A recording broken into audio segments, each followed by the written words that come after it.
Hello again, everyone. Welcome back. I hope you enjoyed the interlude and you had a nice coffee break. And we're back with our next session for the morning. Our next session would be from the CARICOM IMPACS, and we'll be looking at the CARICOM online ED travel form. The discussions is going to be led by Mr. Donovan Smith. Donovan Smith is a national of Barbados. He's an ICT consultant with the Joint Regional Communication Center at CARICOM IMPACS. Formerly a telecoms engineer from Cable and Wireless. He is an accomplished and effective ICT IT leader with approximately 20 years of experience in providing engineering, administrative, and support for telecoms networks. So at this point, I would like to invite Donovan to share his presentation with us.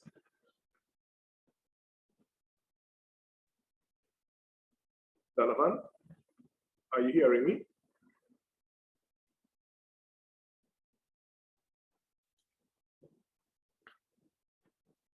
I think you need to unmute, Donovan. Hey, sorry with that. That's okay. Right.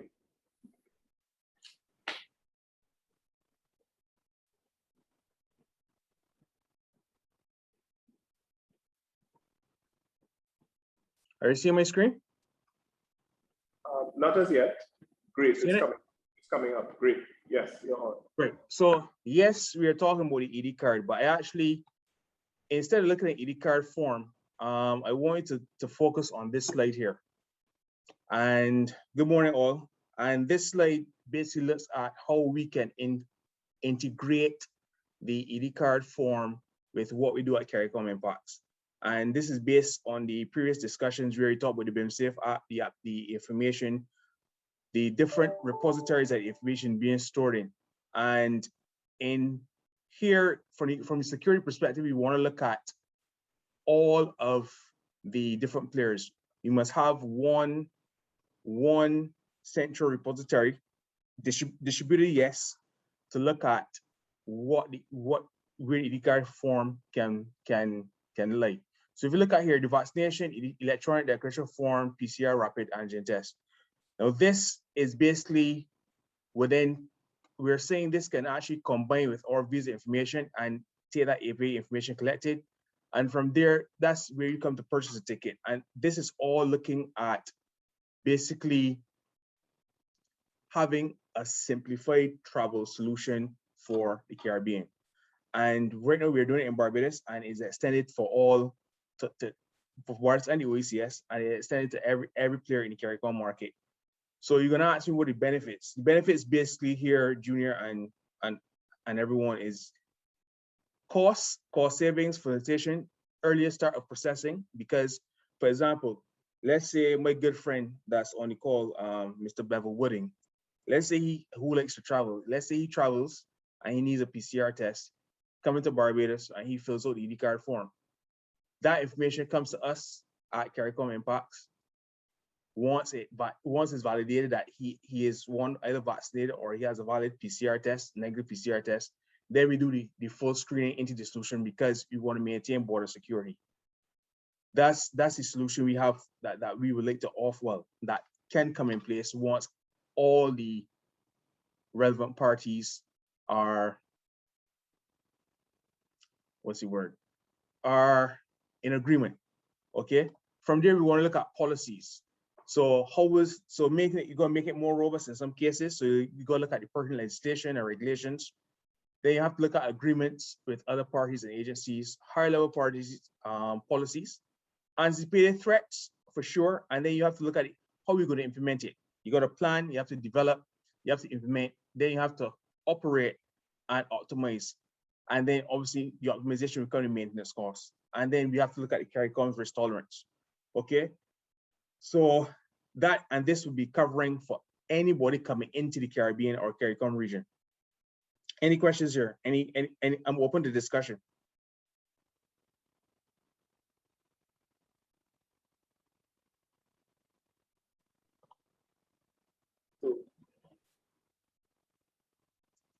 Go ahead, Junior. Any questions?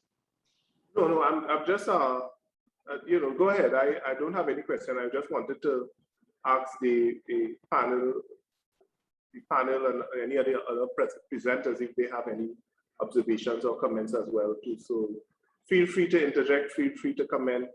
Yeah, because this one is an open discussion back and forth. Yes, it's meant to be open discussion and stuff. Well, I would probably start if no one else has. In terms of policy consideration, the policy imperative, I wonder if you could probably define the process for me in terms of where did it start? Did it start with consultation, public consultation? Was it a specific request or a specific situation that was observed, noted? How did the policy formulation process evolve? Well, okay, the policy had to evolve because of the current situation with the COVID pandemic.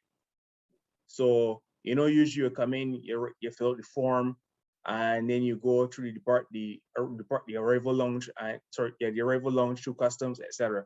However, to mitigate and to keep protecting everyone, what had to take place?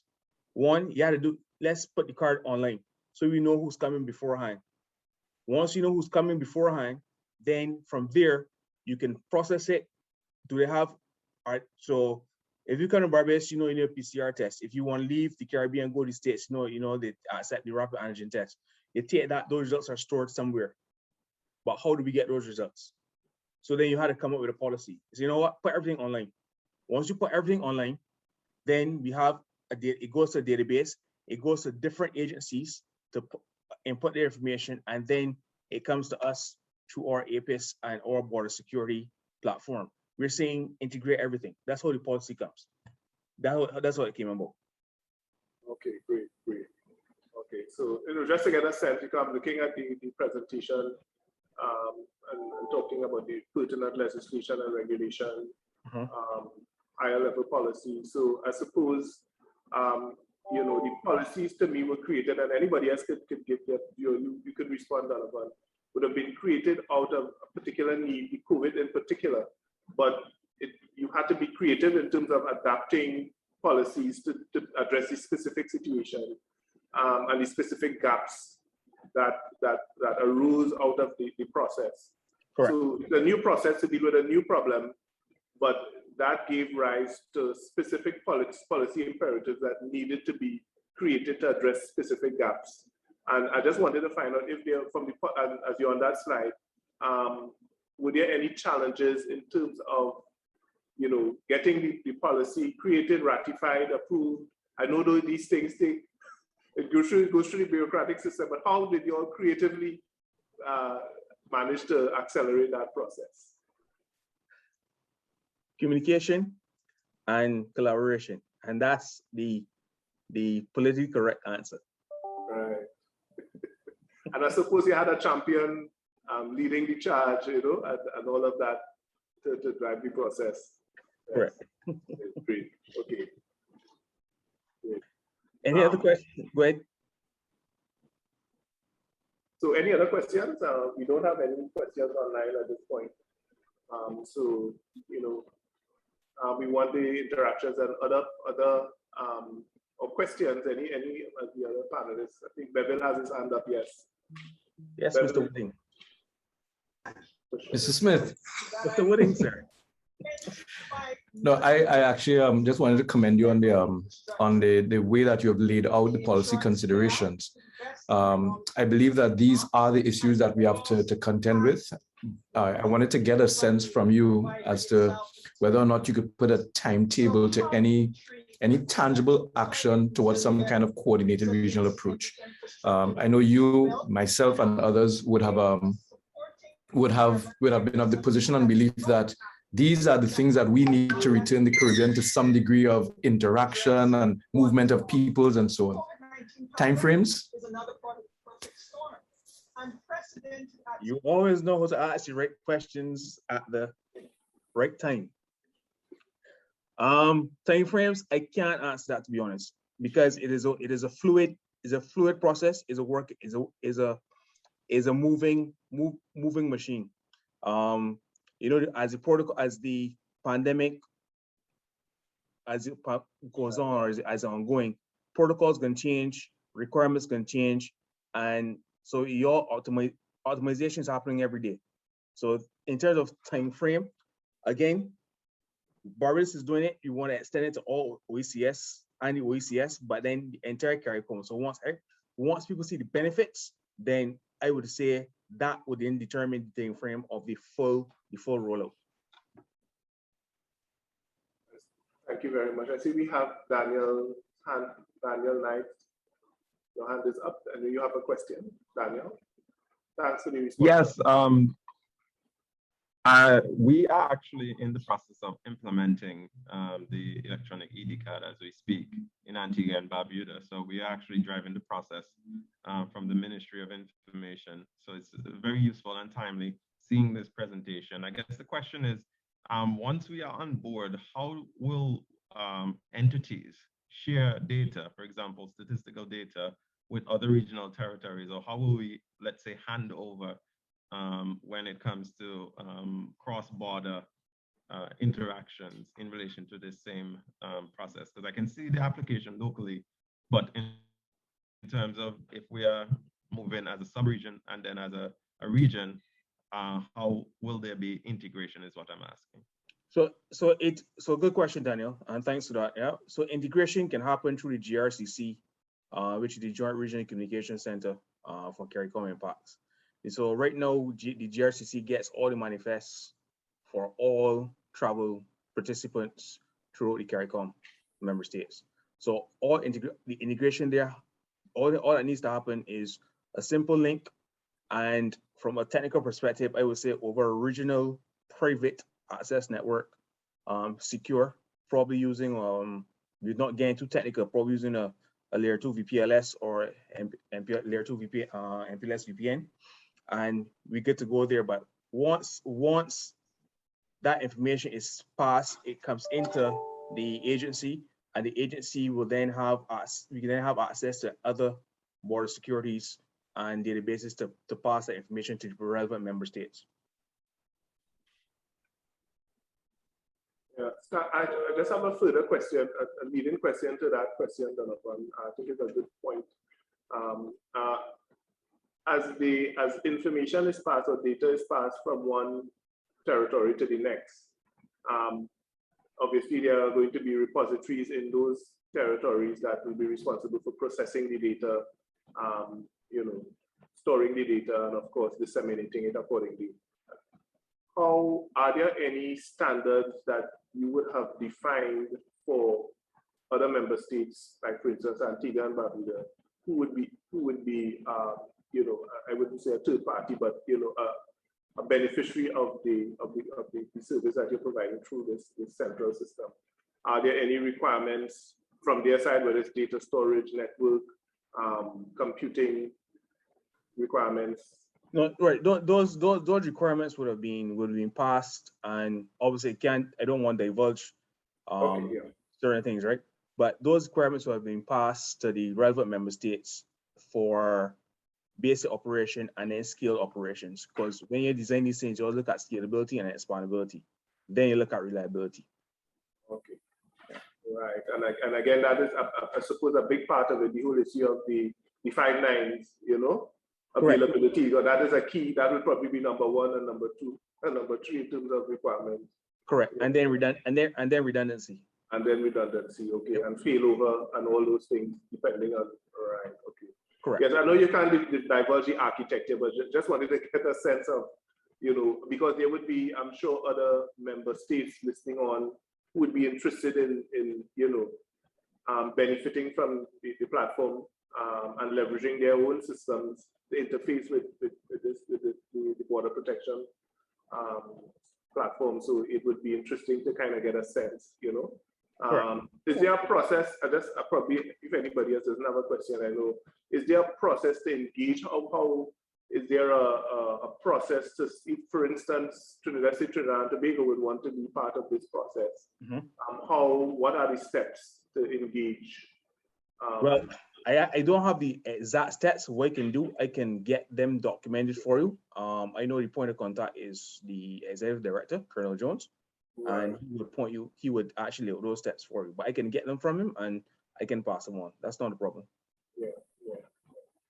Because it's certainly CARICOM IMPACS. This particular solution will certainly be beneficial to the region, and I'm sure other member states certainly would benefit from this.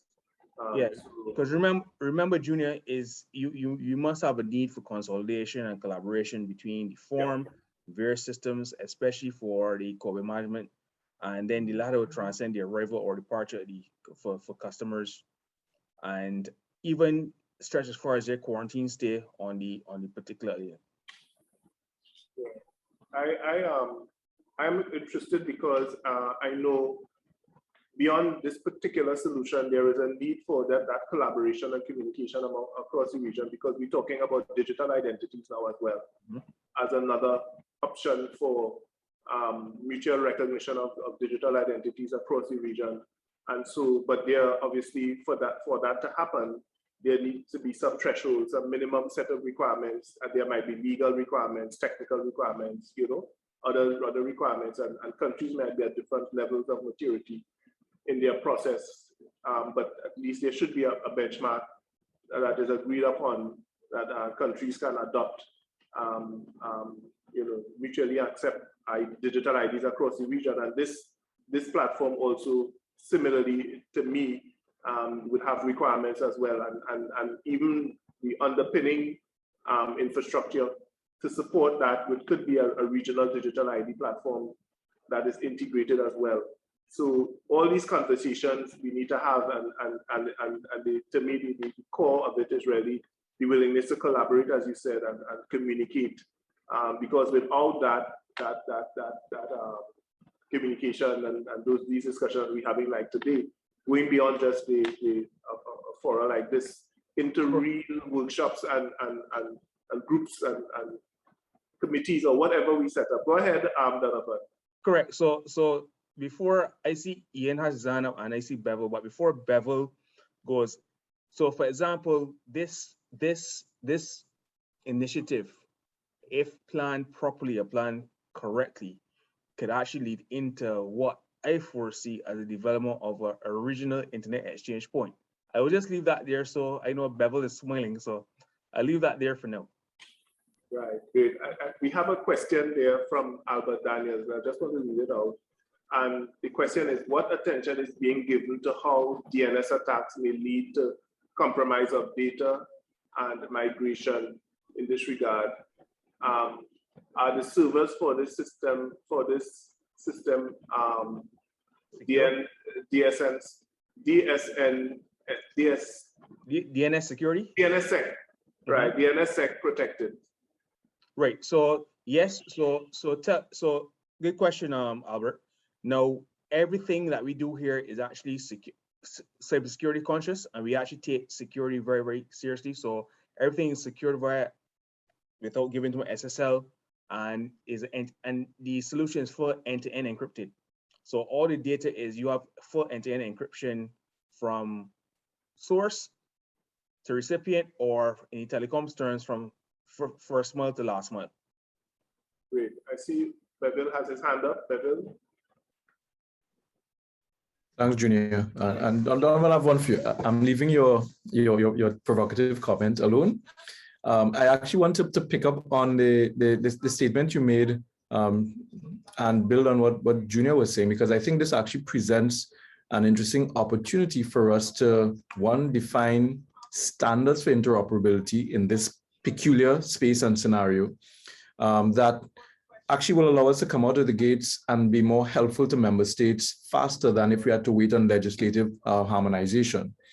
And I think it would be extremely beneficial if there was some kind of guidance document that represented best practice or recommended practice for interfacing with and benefiting from the model that you have on screen. Has there been any consideration given to that, the development of a kind of first output guideline for territories seeking to do border protection that can be ultimately integrated with a more regional approach? Yeah, it is actually on the roadmap. Planning is still ongoing, but as you know, these things will take a little bit of time to make sure all the nuances are covered. Right, but it's definitely one of the shorter outputs on the roadmap. Correct. Okay, great. Yeah, I think that is important.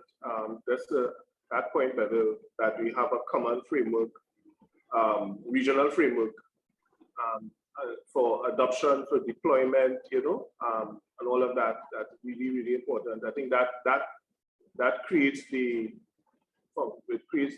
core of the conversation moving forward. So if there is that, as Bevel said, a short timeline for it, that'd be really good.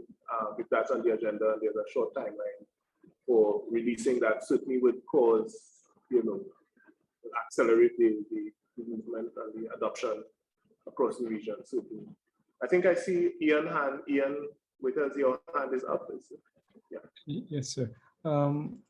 My question to Donovan. I'm looking at 1.5, of course, with great interest. And I'm asking the question, is this a low-hanging fruit, and where are we? Because obviously we are still in COVID times, and this would be one of those things. The rest of the process in red is pretty clearly defined, and now we have to put in this little bit, 1.5. Where are we with that at the moment? Are you in some discussion that you can give us an idea where we are? That is a proposal. That is a proposal, and that is in discussions I had with the team here is how we think it can work. So it is still in the planning phase, but I let's say 85, 80, using the 80-20 Pareto principle model, 80% sure that it would be the next step, because again, you want one solution to capture all the information, where is a one-stop shop. Okay, thank you. Thanks. Yeah, no problem. Yeah, thanks a lot for that. And we have another comment from Bevel. I don't know if you want to react to it. Yes, Donovan. Can I also see a scenario in which the repository is security hosted in exchange points throughout the region? Sure. I think Mr. Wood and I can have a conversation on that. Securely hosted. Yeah. Securely, yeah.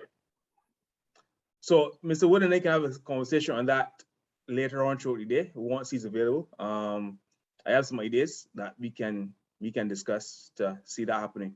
But the exchange points from a regional perspective can work. Once the technical know-how is easy, it's now the again coming back to the pertinent legislation and regulations. That's always a challenge. The legislation, the regulations, implementation is fine, because you take, if you have the St. Kitts IXP, the Grenada IXP, the St. Lucia IXP, you join them all in a secure ring, going into one major IXP, then you can actually have spurs coming from the databases into those IXPs, and the information is easy accessible over a secure what we call PM, private network. That and a VPLS or a layer 2 MPLS VPN can do that easily. But Mr. Willing, sir, we can have that discussion later today. Great, excellent. Okay, thanks a lot. Any more comments or feedback, or anything, Donovan, you would want to share specifically? You would want us to have some interactions around anything that you would want to pose to any of your colleagues? The only thing I would like to pose from here is one, when we look at integration, we just have to remember to be looking at border security, and then to stress on what Albert mentioned. We got to look at the cybersecurity aspect, make sure that the cybersecurity aspect is first and foremost in our minds when we design and look at new network architecture. Okay, so you want to make sure normal repudiation. So basically the CIA of security, the confidentiality, the integrity, and the availability. That's what you want to look at, and that's how I would like to close this session, and open the discussion on that aspect. Great. Thanks a lot. So if there aren't any more questions at this point, we will move on to the next session. And again, Donovan, thanks a lot. Really insightful discussions we had, and I like how you started the presentation with discussions. All right, and it really stimulated discussion. You opened up your, yourself for interrogation and discussion, and you handled yourself very admirably, and all right, and you responded to the questions in an excellent manner. So thanks for the opportunity, and it's also always good to see good friends like yourself and Mr. Wooding and Mr. Daniels in these type of forums. Always very stimulating. All right, good, Donovan. Excellent. Thanks a lot. Right, cheers. Okay, all right.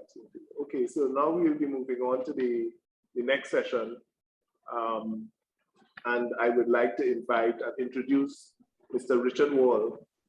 Mr. Richard Wall is the Chief Technology Officer at IMPACS. He is Mr. Wall's leadership is in over 20 years actually in multiple product development over multiple corporations, various sectors, he played multiple executive roles and corporate roles across various sectors. Mr. Wall has also designed and managed the development of several critical business enterprise applications, as well as as a result has established himself as a highly accomplished industry visionary and strategist, resolving issues in operations, IT challenges for clients, and producing successful results as well. So we have Mr. Ward, and this presentation is going to be jointly delivered by Mr. Theo Jones as well. Mr. Theo Jones is the Chief Legal Officer. He is a creative and innovative problem solver who is passionate about law, technology, and business. Mr. Jones is a competent and professional Commonwealth Caribbean attorney at law, excited by the opportunities of applying modern cutting-edge technologies to legal systems and other industries generally. They'll be both presenting and representing the Caribbean Agency for Justice and Solutions, speaking on the IMPACS court management system. And I'm very pleased to welcome my very good friends as well, Theo and Richard. So over to you. All right, thank you, Junior. And good morning, everyone. Like Junior said, my name is Richard Wall, and I'm the Chief Technology Officer of IMPACS. Let me first take the opportunity to thank the CTU and the Secretary General, Mr. Rodney Taylor, for the opportunity. We have a strategic partnership with the CTU from the very inception of IMPACS, and a long-standing partnership that goes way back. So really grateful and appreciative of the opportunity. Today we'll be going over a bit of IMPACS and the pioneering technology solutions that we've developed in the justice sector space. With me is my colleague, Theo Jones, an attorney at law, and also our Chief Legal Officer. Theo will guide us through the first part of the presentation, and then I will return to cover the technology solutions. So let me hand it over to Theo. Thanks, Richard, and good morning to everyone. Thanks also, Junior. It's wonderful to be part of this morning's forum. And so, as you can see on our screens, we're talking about technology-enabled excellence in the Caribbean justice sector. And this is a topic near and dear to the heart of IMPACS. Of course, you may be aware that IMPACS exists specifically as the nonprofit agency to procure and develop, actually more develop in-house, the justice solutions that are necessary and relevant to the 21st century justice sector in the Commonwealth Caribbean in particular. And specifically its mandate is to develop the technologies that we need, the technologies and solutions that we need to the several challenges that we have, and just generally to make sure that the justice sector in the region remains relevant to where our societies are advancing. Of course, people today are more informed, more connected generally in all spheres of their life, and the justice sector obviously has to be responsive and adapted to that. Of course, IMPACS as a regional entity. And as you can see on the screen, it was established by the Caribbean Court of Justice, which of course is our model court in the region. The Caribbean Court of Justice, as you may know, has 2 jurisdictions. It has an appellate jurisdiction for 4 jurisdictions in the Commonwealth Caribbean right now. But more importantly, it has an original jurisdiction created by the revised Treaty of Chaguaramas, and it basically acts as the de facto apex court for the implementation and exercise of various CARICOM rights created by that treaty. And so part of APEX's remit is to facilitate whole sector capacity building as part of the mandate by the CCJ itself. And of course, APEX is helping to modernize and to strengthen the justice sector. Thanks, Richard.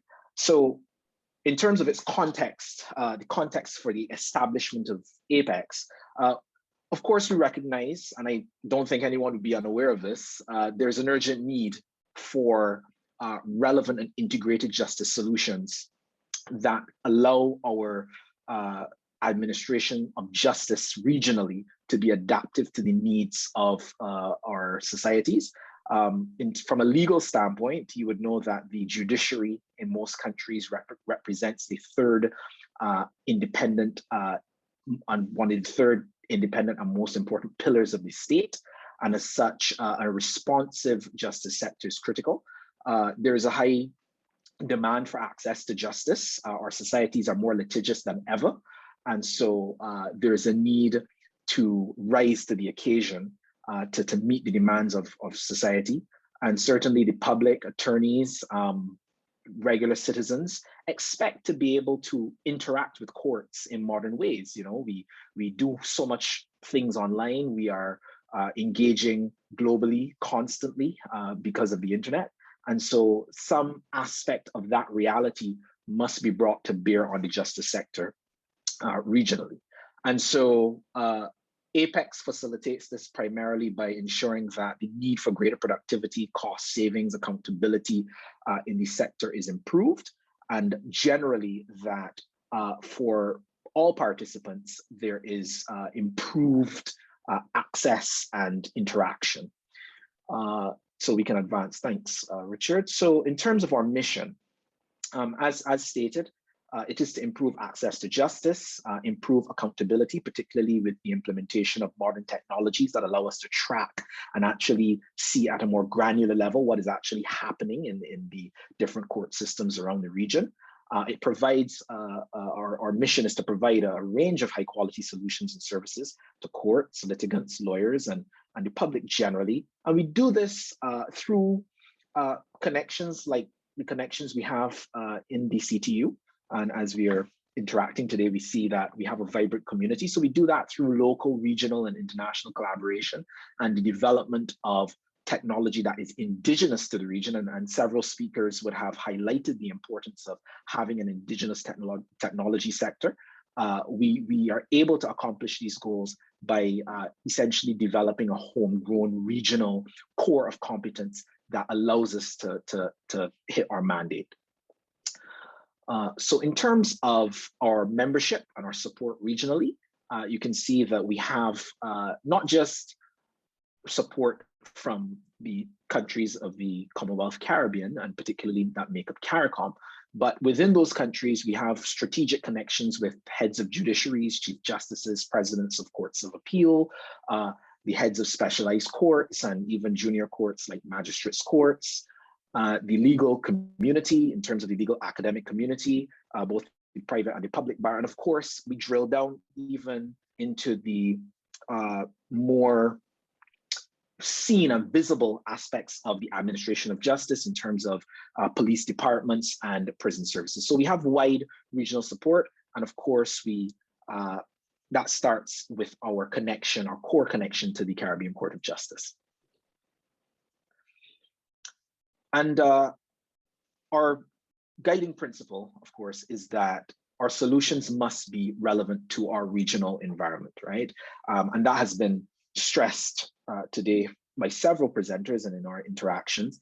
You know, we cannot And we do not want to be importing solutions when we have so much competence residing here in the region to solve our own problems. And we believe that once we continue to facilitate the type of live and regular collaboration that we have, that this forum highlights and that we have generally, we will be able to come up with the ideas and the solutions to solve our problems locally and regionally.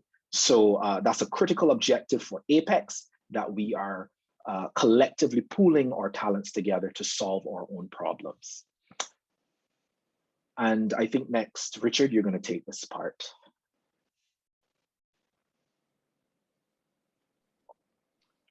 Yes, thank you, Theo. So in this section, we're going to be looking at addressing the justice service delivery. This is specifically looking at the APEX pioneering technology solutions. One of the main things at the core of our development ethos is how we went about building the software solutions.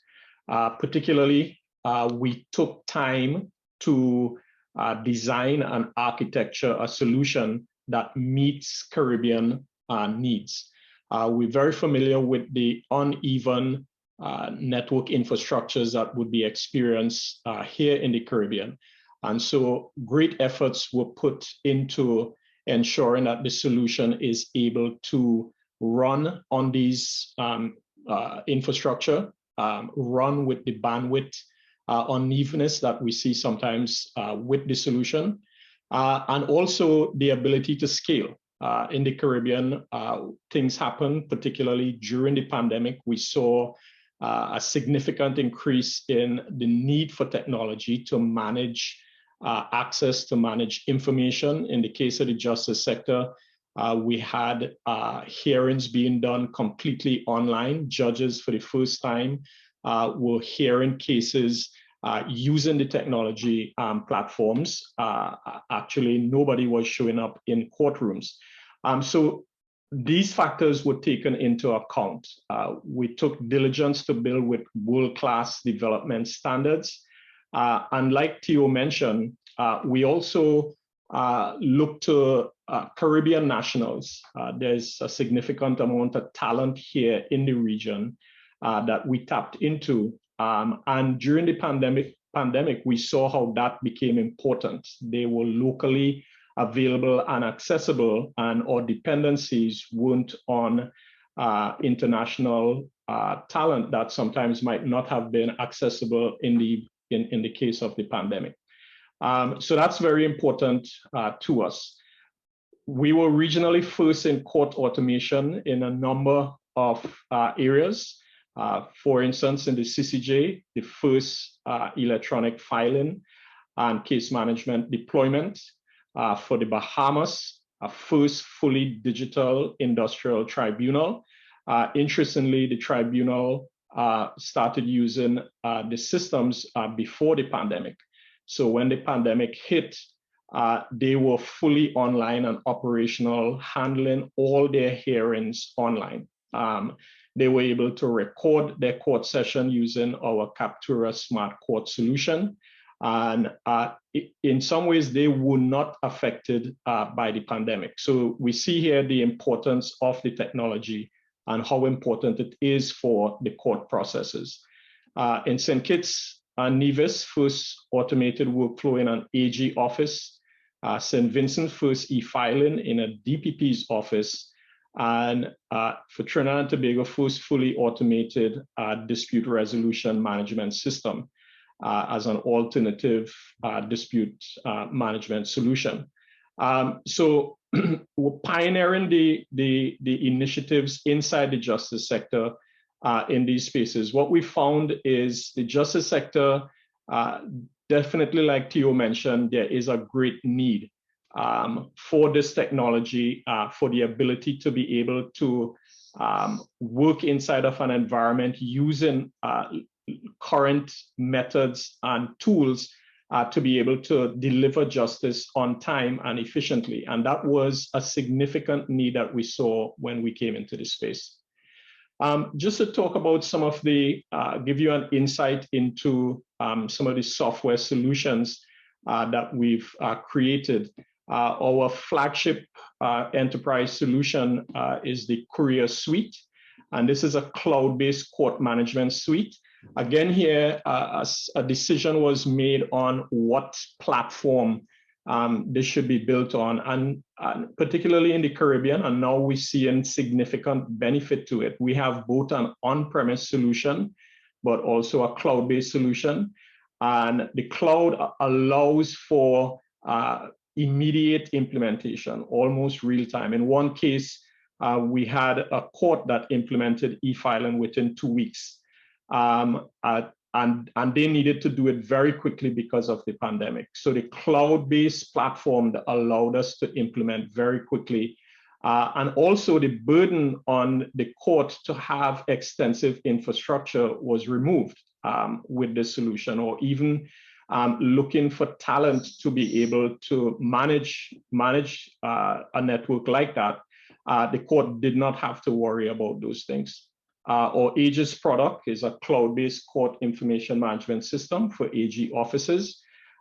Resolve is our dispute resolution system, and that manages, it's an alternative to court solutions, but it fits within the justice sector, allowing individuals to be able to resolve matters using the Apex Resolve system. And Captura is a product that we've seen a significant amount of use in terms of court recording and digital transcription systems for courtrooms. This particularly played a significant role during the pandemic because of the ability to have hearings without having to show up at the courtroom. And so the countries that we work with were able to move forward by using the technology to be able to execute their hearings. Some of our core applications within the Courier Suite is the e-filing platform. This, I would say, is a significant technology. When we built this technology, I first sat at the CCJ and was able to observe how long it took to e-file a document that came in, and that document came in via email. The user had to have a certificate on a USB on a computer so that they can stamp that document and file it. And usually it will take them anywhere from 5 to 10 minutes to do that. We automated the entire process, and so now it takes seconds for the user to be able to do that. They would be able to receive that document in the e-filing portal versus via email or Dropbox or some kind of shared drive. And with the click of a button, all the steps that they were taking, paginating, putting a certificate on the document, was done with one click. So in a couple of seconds, we were able to reduce the time that they were taking, 5 to 10 minutes to file documents. We also have the case management system, which covers particularly the court registry in managing the life cycle of the case, Sightlines or performance management system, and Captura for our real-time court processing. There are other products that we have as well to support the general operations within the courts. And so, for instance, the alerts and digital notifications. So we've built within the technology the ability to receive SMS messaging so that attorneys, practitioners can all be able to be notified about issues concerning their cases. That's one of the things that we saw within the courts, is that sometimes the delays were simply because of communication. A message didn't get to the attorney, or the message didn't get to the registry. So we've been looking specifically at those needs and kind of closing the gap by introducing these technology solutions specifically designed around what the issues are in the Caribbean. We've also found that sometimes the solutions that come from outside the Caribbean doesn't quite cater for Caribbean needs and Caribbean issues. And so having a base here in the Caribbean and being able to build for the Caribbean, we've seen how that benefited judges, registrars, attorney generals, how that became beneficial to them in utilizing the systems. So here you'll see different systems like alerts, the digital court signage system or docket. As simple like having a directory to be able to manage the court contacts, the attorney registry and things like that were very important to the court. And calendaring also became a significant part of the need that we saw for tracking conflicts within calendars. Sometimes that became a major issue. And so these solutions all helped in increasing the efficiency in the court. At the core of this is, even though we're talking about technology, at the heart of IMPACS we were driven by justice for all and making sure that justice is delivered in time. We saw a need there, and we knew that technology would be able to fulfill that need. And so we built specifically with that in mind, building on the platform of international best practices, being able to handle the issues of scalability for the court so that they don't have to take that on. Having systems that are responsive so that the court doesn't have to think about multiple mediums or different vendors or solutions that they have to take on because they need a mobile solution or they need a tablet solutions. All of that was factored into that. Planning and catering for the increasing threats that we see are taking place around us. That is a big issue for the court as well. And we took a lot of time in working with chief justices, judges, attorneys, registrars, sitting with them and working through the process. We've seen at times that different jurisdictions might have different practice directions. And so we built the system to be able to deal with that. So at this time, we'll take some questions at the end, but I'll turn it back over to Theo to close us off. Okay, thanks, Richard. So as you've seen, we've done quite a bit of work so far, but it's not done. We believe that this is still the cause we're fighting for in terms of ensuring that we have these systems implemented across the region for the purpose of truly advancing the cause of greater inclusion and accessibility to justice systems. And as you've seen demonstrated, we have particularly cloud-based applications, but we've also rolled out on-premise options. We ensure that there's robust security and that we adopt generally a standard-based approach in our development practices. So in terms of the need, now there's great need, but the greatness of the need is not by itself sufficient. We still have the issues of backlogged courts that need to be addressed. We have frustrated litigants. We have inefficient and outdated and outmoded systems that need to be done away with. And IMPACS exists at the crossroads of really a fundamental shift in how we've traditionally viewed in the region, the justice sector. We need to shift certainly cultural mindsets that are not congruent to developing a system that is responsive to the needs of the citizenry across our region. And that's something that I believe one of the presenters particularly spoke about earlier in this gathering. We certainly need to realize that we have the talent, we have the capacity, as Richard demonstrated, as you saw earlier.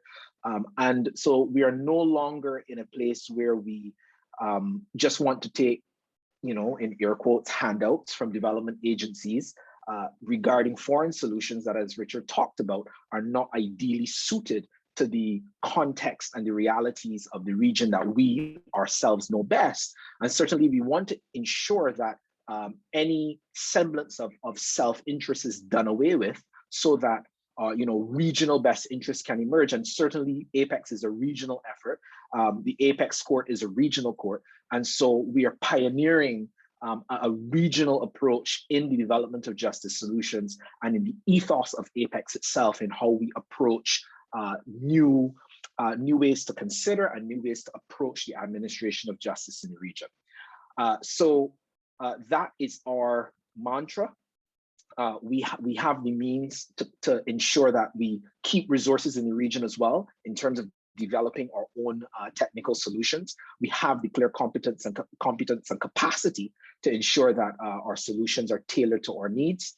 And certainly, we are already seeing, and as Richard demonstrated, there are clear benefits as the pandemic has demonstrated by shutting down literally our court systems, how these approaches that we've taken, how the investments that APEX has made thus far and will continue to make in the future, because we're definitely not done with this work, will continue to advance the case and the cause of justice inclusion for all participants in the sector.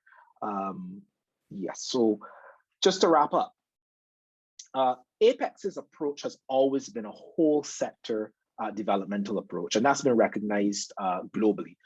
Jurists from across the world in the United States, UK, Africa, and even as far as the Far East have recognized that APEX is a model agency for bringing 21st century thinking and solutions to how we approach this important critical third pillar of society in societies where we, of course, recognize and respect the rule of law. And so our primary measure of success then has to be to see that we tangibly improve the overall quality of justice delivery in the Commonwealth Caribbean. That's core. And that must be felt by all aspects of our society. It cannot just be that it is felt at the level of the judiciary in terms of judges, but not litigants. Litigants must, and we talked about accountability earlier, litigants must be able to have a sense that matters are progressing with dispatch and that all aspects of the system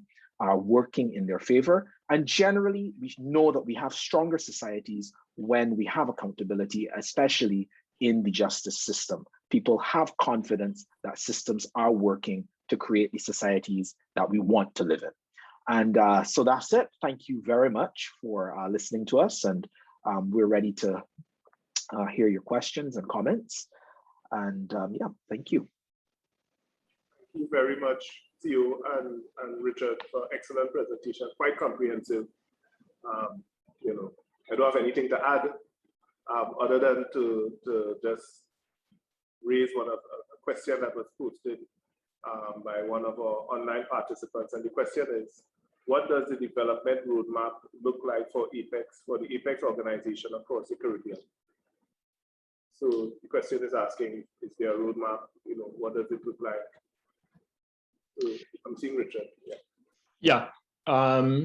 So yes, we do have a development roadmap within the justice sector. The needs are actually extremely large. What you saw us present in terms of the court solutions, there are other solutions in our roadmap that we have that include support for things like juror management and child support and things like that. So there are other things like that.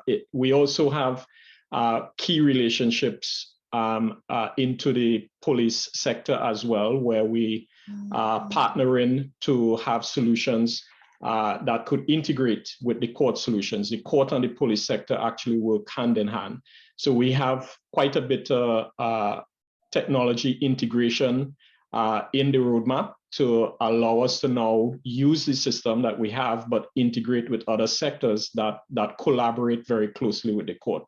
So those would be some of the things that we have on the roadmap. Yeah, I mean, I like that. I mean, and from the presentation, I recognize that APEX is essentially a robust platform that does provide, in and of itself, capacity for various use cases outside of the court system itself. Other file management, that can be used in ministries for different purposes. So I just want to get a sense from you, Richard or Theo, what other use cases that you see in the future or in the pipeline or even now exist that that IMPACS would probably be also useful, a useful tool to be adopted, within this space. So Richard, if I could just take that, Yep. and I actually see a comment here in terms of private attorneys and how they'll be catered to from Daniel Knight. And I think, traditionally when we thought about the justice sector, we thought just about court systems. But we also know that there's been the proliferation of alternative dispute resolution approaches, certainly to reduce some of the backlog in the court system. And as Richard can share in terms of on the more technical side, that's something that IMPACS has been looking at quite a bit and investing a lot of energy and effort into as well. How do we create systems that go beyond the traditional courtroom context? And we believe that that is something that further expands the scope for justice delivery, because every matter certainly doesn't need to follow the traditional contentious system that the court system is traditionally founded on. And by creating technological platforms and systems that recognize and follow the stages of development of a matter that goes through an ADR process, an alternative dispute resolution process, instead of the traditional litigation process, IMPACS is also particularly tailoring itself to deal with some of the queries or some of the relevant matters for private attorneys. And there are many other things, their technology is required in registries where, lawyers, of course, and the general public have to engage registering documents, these kind of things. So, we perhaps are at just the cusp of what is possible with the kind of focused and committed approach that IMPACS has committed itself to. And I should add, sorry, Junior, we've already seen this, particularly in investments made with labor tribunals and specialized courts. If we reference the example in the Bahamas, we've had a very good and successful implementation in the Bahamas in their industrial court, which is, beyond the traditional Supreme Court structure that would exist, kind of at the national level. So there's several areas for the implementation of the types of systems that IMPACS has invested heavily into. Yes, and thanks for that response. And there's also a follow-up question from Daniel Knight in the chat here, and he's asking, how can you comment on private attorneys and how they would be catered to? Similarly, how would you envision this being extended to civil matters or even arbitration? Right, so we've touched on that in terms of the technology is there and adapted already, and it's already in use when it comes to arbitration and even tribunals. The things like employment rights tribunals and labor tribunals are not quite the traditional court system, and actually relieve pressure on that. In terms of the, just to use the example of the Bahamas again, not only was there the successful implementation of an e-filing system for case management, but also, we did a lot of pioneering work in terms of the design of the courtroom. So we've made the courtroom experience a lot more intuitive and comfortable for attorneys and for court staff because we've adopted a technology-first mindset. IMPACS is often going into environments where there have not been where there's not traditionally been a heavy investment in technologies to make even the systems and the processes work better. So, that's been key. Another thing has been the adoption of a customer service first and customer service centric approach, that, the technology must be intuitive and must be one that invites the user, invites Caribbean jurists to want to use it, to want to engage. And so that's something that IMPACS has pioneered, in the region generally, in the various contexts. If we think about the CCJ, and Richard talked about this earlier, it was a transformation, certainly, for the CCJ when they switched from their old email-based e-filing system to the IMPACS Curia system. And speaking as an attorney in Barbados, the CCJ certainly is our apex court in terms of our appellate jurisdiction.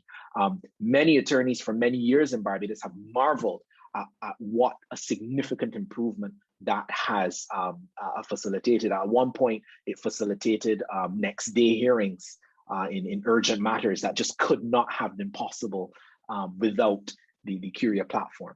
So I hope that kind of gives a kind of a fulsome view of the kind of technologies and how it has had a tangible impact thus far and on what we hope for the future.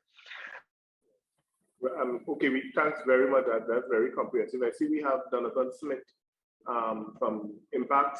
Donovan, you have a question? Yeah, just a quick question. I just want to know how would Apex bridge a gap between attorneys who are not that technological savvy to accept this this new forward-thinking approach?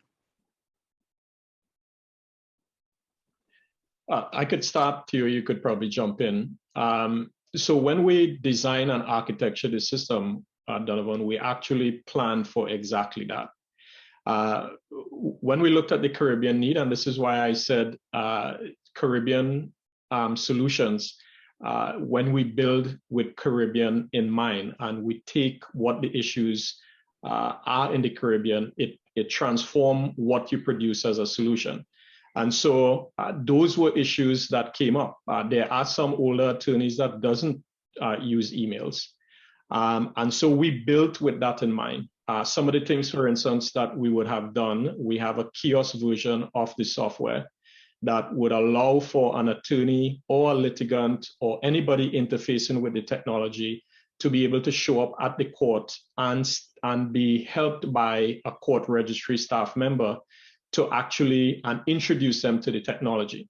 So there are things that we've catered for. The kiosks, there's tablet views that we've created. The system transforms into button-like user design or user interface so that you can use it on a tablet and things like that. But the kiosk would be one of the main ways we would have catered for those types of users. Yeah, certainly. And just in terms of even getting users, from the beginning, when they're at the beginning of their journey, we've in 2022, particularly, we'll be working in conjunction with law schools in the region to pioneer the use of these technologies even at the beginning of the legal journey. So that's another way in which we are able to bridge the digital divide by creating at the cusp, at the very beginning of the journey, because many lawyers may not consider themselves to be technically savvy. This is the technology of the future that you need to be adaptive to and responsive to, just like you are responsive to legal principles and theories. And that's a critical aspect of our mission. Apex also certainly operates a region-wide mentorship program as well that is designed to further ingratiate relevant stakeholders, lawyers, and other persons into what is this new approach. So we've thought long and hard how to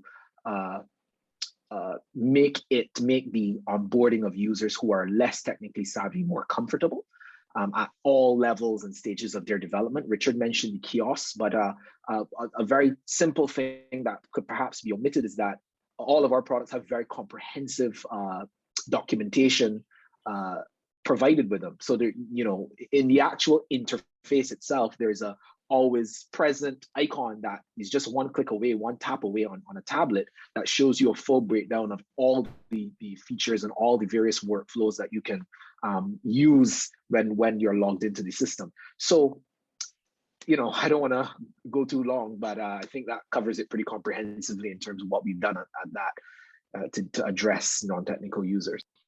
Yes, I think that's very comprehensive, and I would add, I'm aware that Apex also has a number of videos designed, customized, online available for use as well.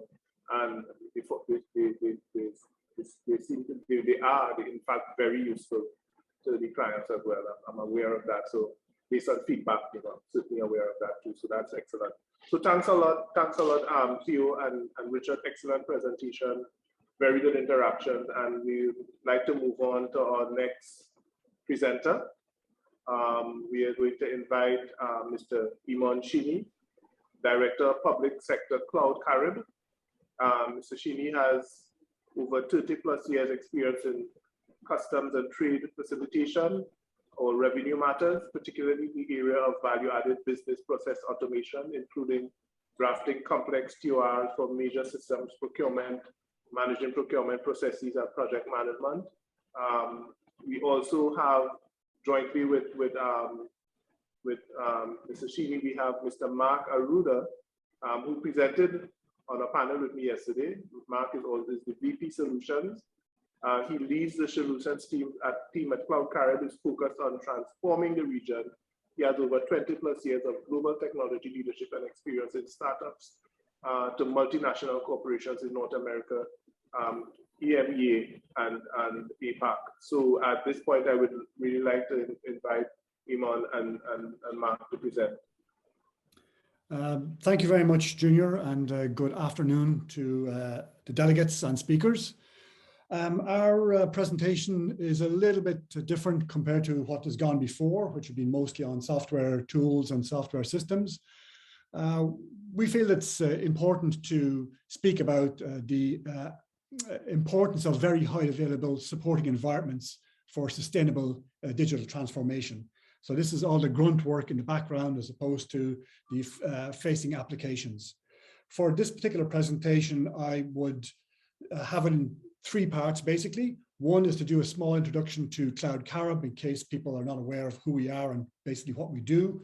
And then to address a couple of issues concerning high availability environments, infrastructure for digital transformation, and then to bring that into an overview of a case study for the Bahamas, where we integrated international best practice into digital transformation in the Bahamas. So without further ado, let me go straight into who Cloud Carib is and what we do. Well, Cloud Carib is a Caribbean company. We are headquartered in Nassau, Bahamas. As a matter of fact, this month is our 10th anniversary in existence. We're not a software development company. We don't design or develop front-facing software applications. We are a dedicated managed services provider, and we survive basically on the supporting service that we give to our clients, who can focus on developing applications and implementing applications for, it could be for government or it could be for private sector. So all of the things below the let's say the waterline of the iceberg, providing on-demand services and allocation of resources, disaster recovery, cybersecurity at all levels, and we operate 24/7 proactive management. Our C3 environment is ITEL certified, and we operate off very strict service level agreements, which are matched with key performance indicators. So as I said, we survive very much on the service that we provide. Just a little bit more information about the company. Annually, we're processing over 3,000 million transactions. We have 10,000 assets under management, and we are in the top 2% worldwide for VMware as a partner. And similarly for Veeam, we're in the top 1%. And as I said already, we provide for industry level, service level agreements to all our clients. And as our business process, we provide full stack service from data center management all the way through to mobility and unified communications. One important thing I should like to say, that we are technology and vendor agnostic. So we're not tied to any particular technology. We're not tied to any particular service provider. We are technology and vendor agnostic. We'll work with a very broad range of solutions. For ourselves, for our own implementations, we generally work with the best of breed solutions that are out there at that particular point in time. We have a presence in the region throughout the Caribbean. We have 6 locations in the Caribbean, and we have 3 further sites under development. So we are very much focused on providing cloud managed services in the Caribbean and Latin America. One then last point, maybe just to mention, because there was a discussion this morning about skills and skill gaps within the region. We have implemented a Center of Excellence. Unfortunately, this Center of Excellence came into being just as COVID-19 hit, so we haven't yet been able to implement our plans with regard to developing local skills. So this is a center which is not for profit in design. It's creating a space for the development of skills, not just in the Bahamas, but hopefully across the Caribbean as part of our contribution to improve skill sets within the region. So now to move on to the actual presentation itself, the detail of the presentation, starting out by saying, well, what do we understand by digital transformation? And this is quite a, let's say, an open discussion because it means different things to different people. And in terms of, let's say, public sector organizations, very often it does mean just a kind of a modest transformation to digitizing services. As a matter of fact, there was a study by Gartner which focused on government and said with regard to cloud computing that only 5% of government projects met the, let's say, industry definition of cloud computing. The rest were really just virtualization of existing environments. And part of the problem then is, why do projects not succeed? And as you can see from this particular slide, according to McKinsey, 70% of large-scale change programs don't reach their stated goal. And part of that problem is an understanding or a misunderstanding of what is meant by digital transformation. And we can see there's three kind of statements here on digital transformation. One is ensuring infrastructure and access for all, which is part of the UN's Sustainable Development Goals. Then you have the UNESCO talking about it's a knowledge base for driving citizens' innovation. And then the third one is that it's just a modest initiative putting services online, for example. So there are differences in how people view what digital transformation is.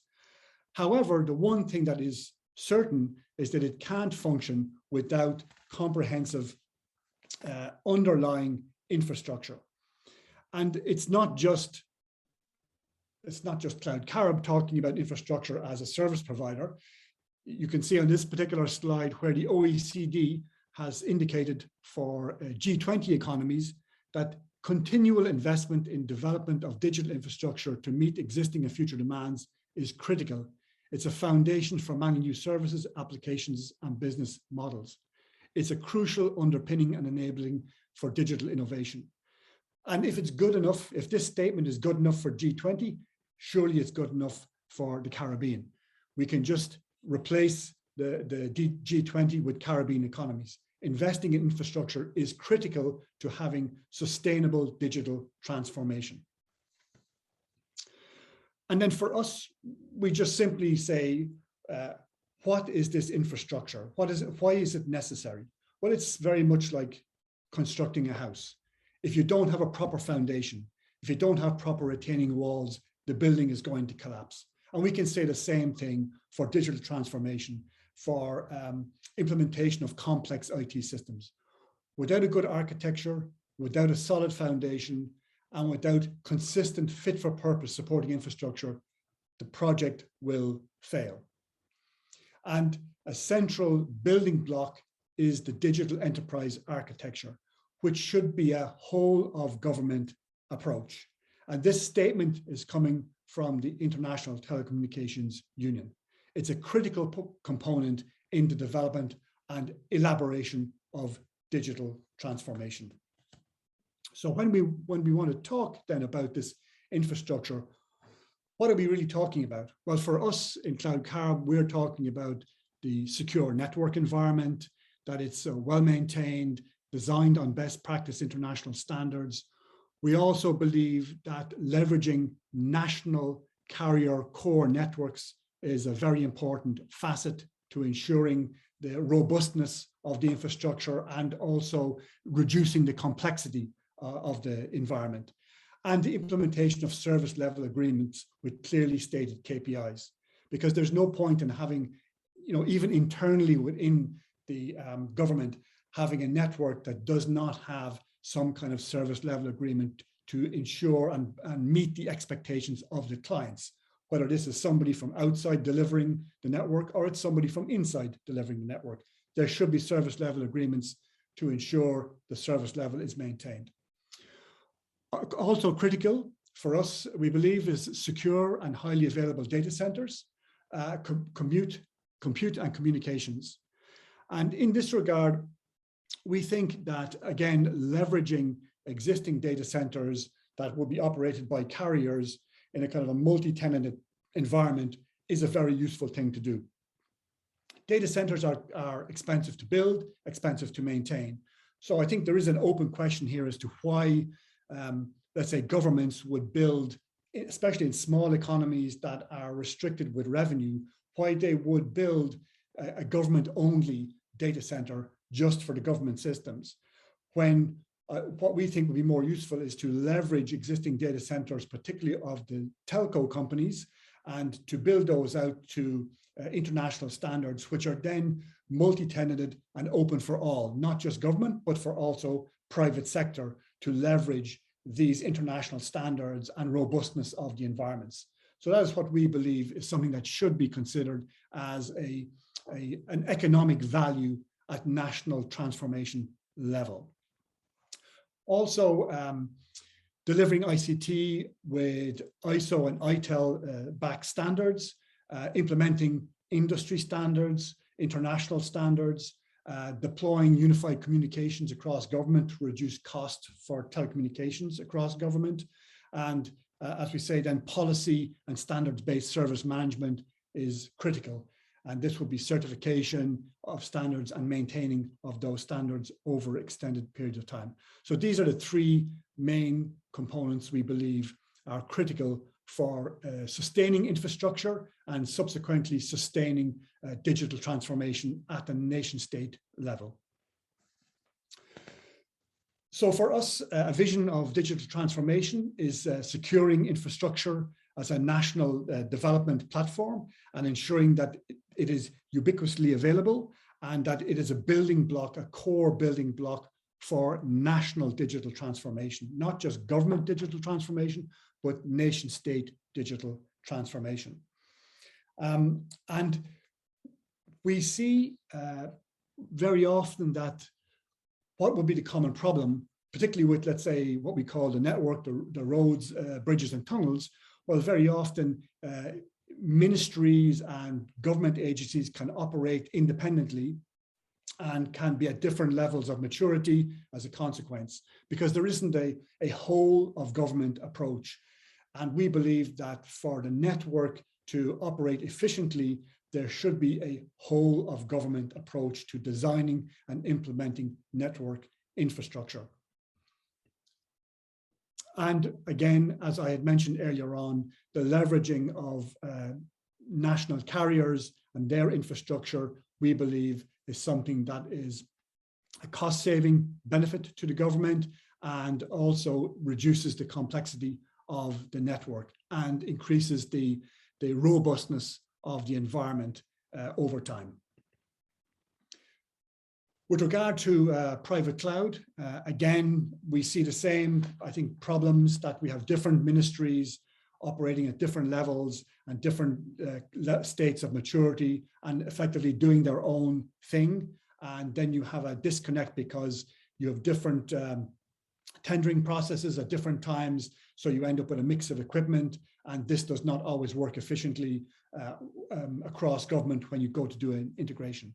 So again, we believe that approaching a private cloud should be a horizontal, all government approach to implement a standardized government cloud, because with standards then applied across the board, you have standard network rules, you have standard cybersecurity rules, and common access policies to various components and applications. And you can then design a government-wide environment to scale and to grow over time in a managed, efficient way. Moving on then to the case study. Cloud Carib, over just about 5 years ago, got involved with the government of the Bahamas to implement a digital transformation project. The starting point of this was the implementation of a VAT system, a new tax, which is never very popular, a new tax for the country called VAT, and it was implemented as a new measure with an online portal to allow companies to submit their VAT returns and to register their businesses, etc. And of course, the government wanted to make sure that with this new tax going in place, there would not be any disaster with a fallover of the system on day one. So it decided then to engage Cloud Carib to look at how we could implement a government cloud environment and network environment to ensure that the system would be operational and would be maintainable over time. And out of this then grew what we call is the G Cloud, the government-wide cloud, and the GNet, the government-wide network. And just as we had, and as I stated earlier in my presentation, we built this network environment as part of a carrier core environment. So we put our environment in a national carrier environment and built our networks out of that. We have then 2 data centers which are not government built, but again are carrier owned data centers. We have one in Nassau and one in Freeport, Grand Bahama, and they mirror each other and they have full redundancy and failover. And right now, as you can see from that slide, we have actually over 300 sites connected to the network using a whole range of applications. And we've had in the 5 years that this environment has been put in place, and this is an environment built on international industry standards. We've gone through 3 Category 5 hurricanes. The last one of those, I think everybody will know, Hurricane Dorian. And throughout all of these natural disasters, the data centers have remained operational, and the applications running in them, and particularly the communications applications during these particular periods of time, were fully maintained and fully operational at 100%. There has been no downtime during these periods. And I think that is not a testament to luck, it's a testament to design and planning and implementing standards and maintaining those standards and constantly renewing and improving on these standards. And that is what Cloud Carib does for the government of the Bahamas. Oops, sorry, let me jump back there 1 second. And of course, I've mentioned this already, within the Bahamas, we have our own command and control center, which is ITEL certified, and it runs 24/7, 365 days a year, manned. And we do this to proactively intervene whenever we see issues or problems.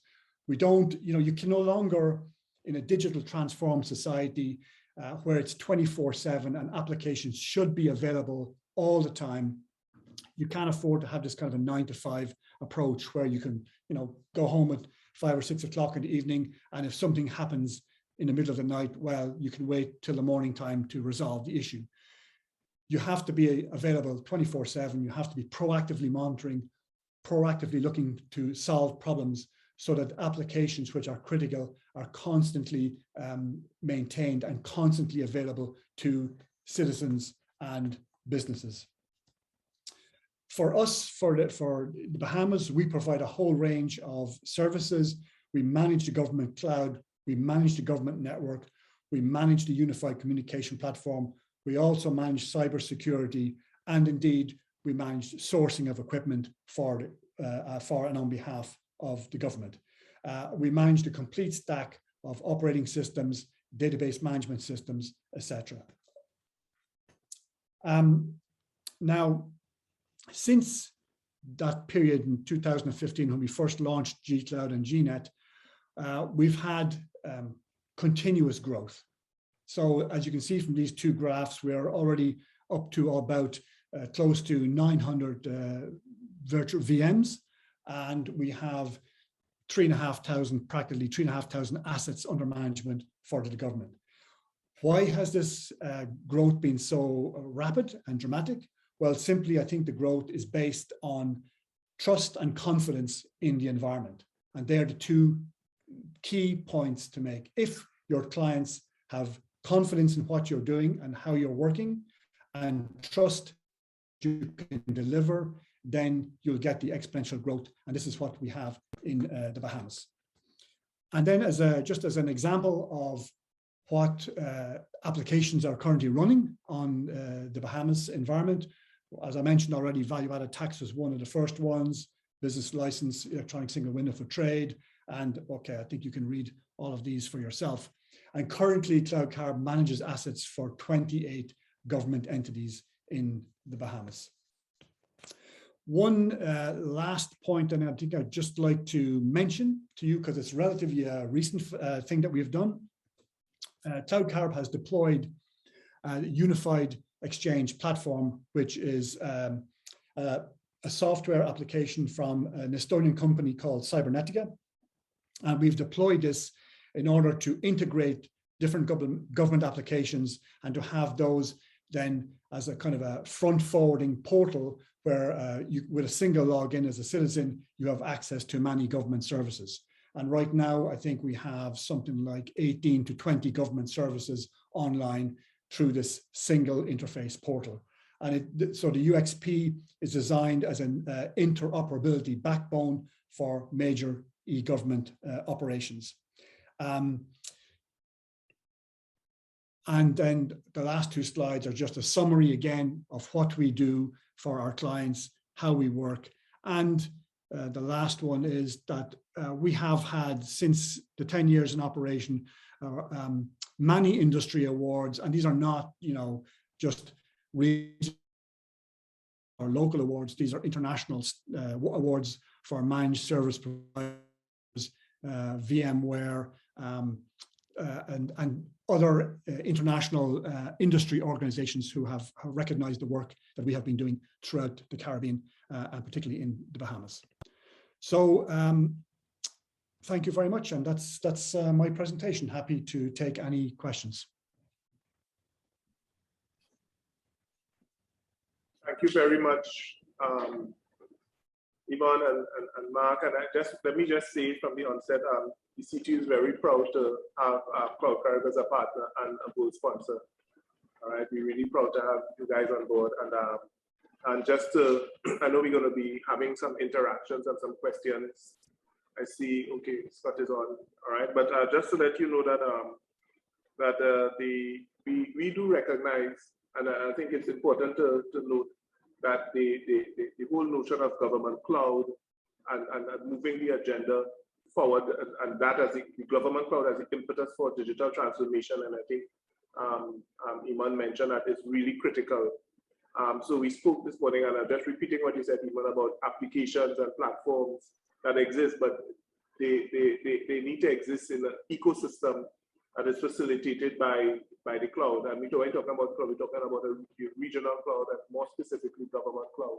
So that is a very important topic that we need to consider and really move towards. Governments need to really move towards adopting government cloud, and Cloud Carib is an excellent provider and source of that, a go-to solution in that space. So I just have one question. I know we spoke about the Center of Excellence, and in the Bahamas. I was just thinking if it's at all possible, if you're looking moving in the direction of moving towards a virtual Center of Excellence, or if that Center of Excellence does have that aspect of it too. Because I'm sure beyond the Bahamas, the wider Caribbean would certainly benefit from that service.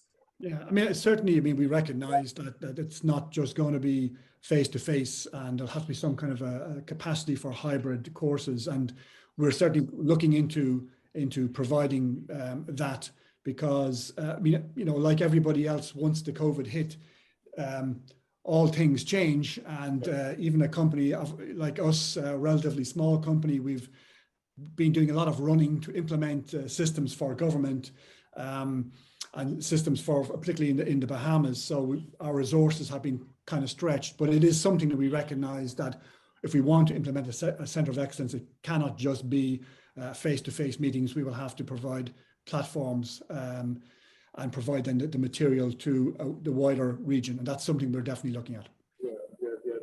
Thanks for that.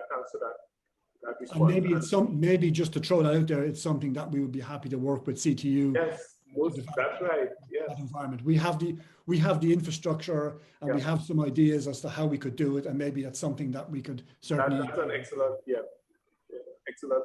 We certainly need to talk offline about that. And see how we can, collaborate on that. And also, I mean, I know we have other, and really want to hear from the other presenters in particular who do have platforms and regional platforms, and just to get some, I'm sure you'll have some questions for Eamonn or Mark in terms of, the infrastructure and stuff, and the services they provide, and in ways that, your particular platform can be enhanced and scaled and stuff. So I just want to open the floor to some of our presenters who presented before to ask any questions they may have.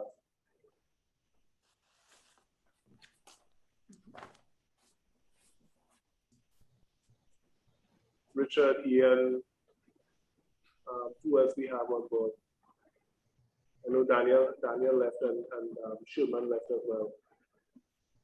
I can just jump on to say that already in Barbados, and certainly the SHAPE application, we are benefiting from a relationship with Cloud Carib already. So that's good to know.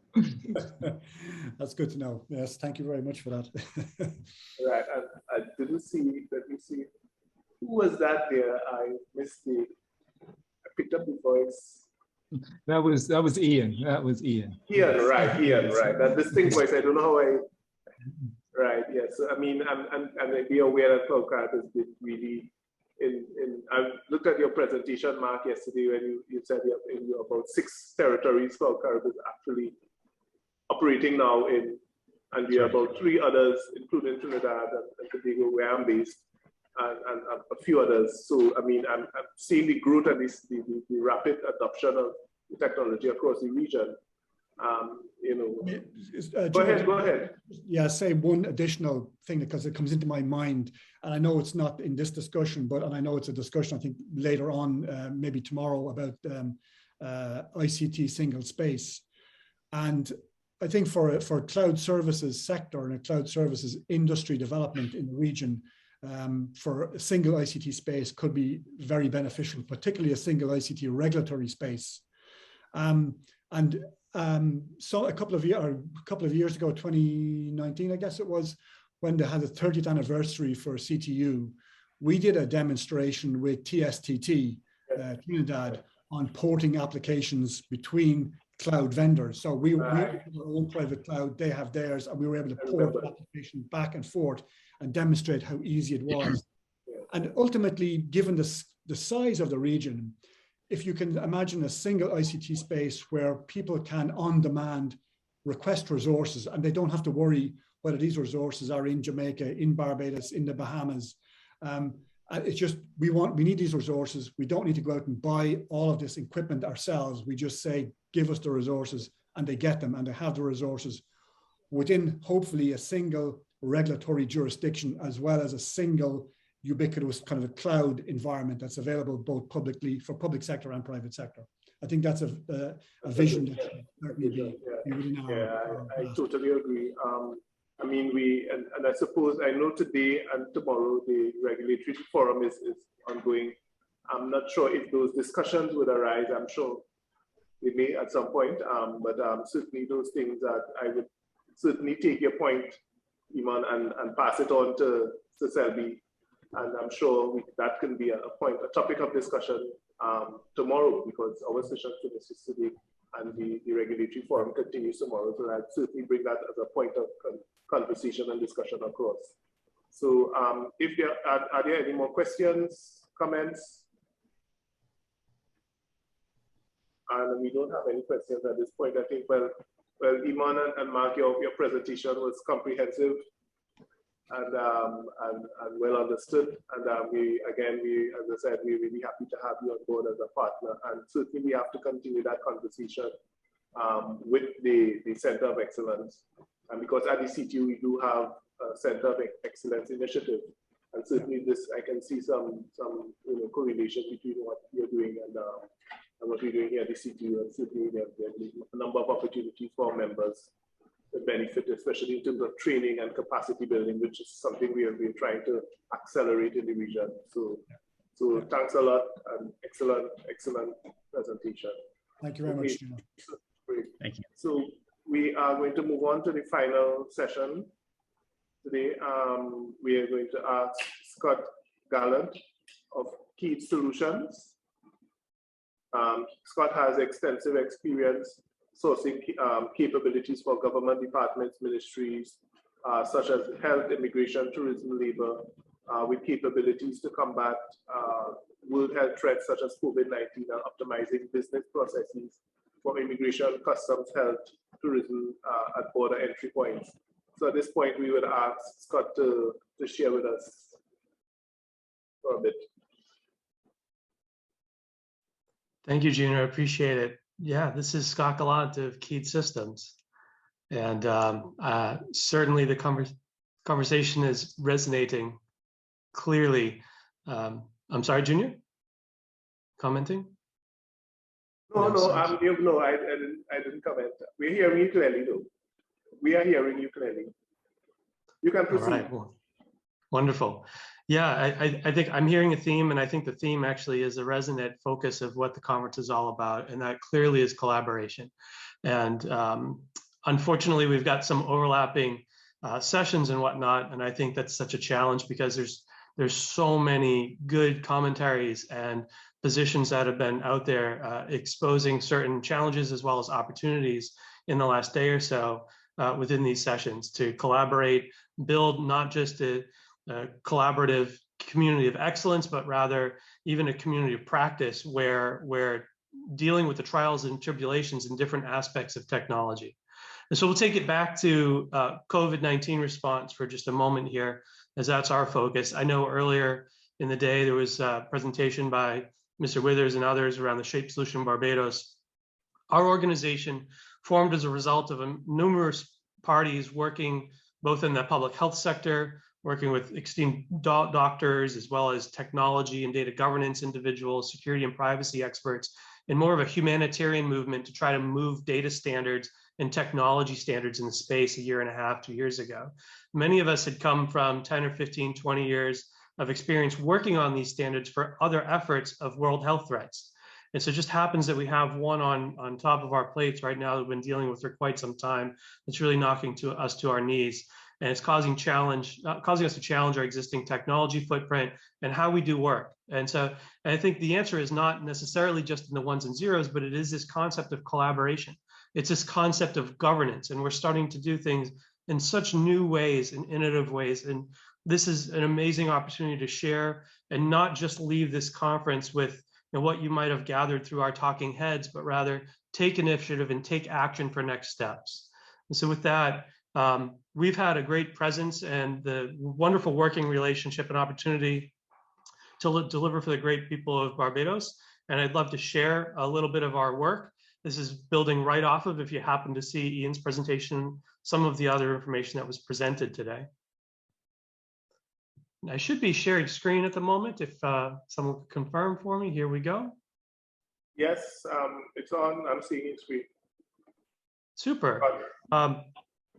My background comes from more of a consultative nature of building products and services and then kind of moving on. And it's constant iteration, I think, that fuels me. And I think we're in a time and a place right now where that's the only thing that's going to get us to the next steps. We can't be satisfied with where we are. We know that we haven't been in this place before. And so it's this constant reaction to how we mature. How do we mature not just our products and services, but how do we look at rather taking the results of that and taking that to the next level? And if that requires policy, people, processes, technology changes, then we aim to do that, but there is no silver bullet for what we've been dealing with. Now, my background comes in the data governance and privacy space. I think it's one of the reasons I've been chosen to assist as a subject matter expert in this particular domain, is I have an attention towards the constituents and their needs, and right now what's going on in the technical space about information protection. I've been working in the blockchain space for the last couple of years as well. We've seen tremendous movement in these initiatives for vaccination passports, and in fact, even broader collaborative data ecosystems for health sharing to advance public health, not just in a single country, but in a region or globally. And the manifestation of these particular environments are really challenging, once again, how we do governance at the network level. When you hear the word network, we're so often slanted straight to the ones and zeros in that technology, but right now it's really about the trust frameworks and the models that are needed to move things across border, across sector, across domain. And so a lot of hats is kind of what I wear. We'll talk a little bit about this green dot in the middle, which is sort of a euphemism here for the travel bubble itself.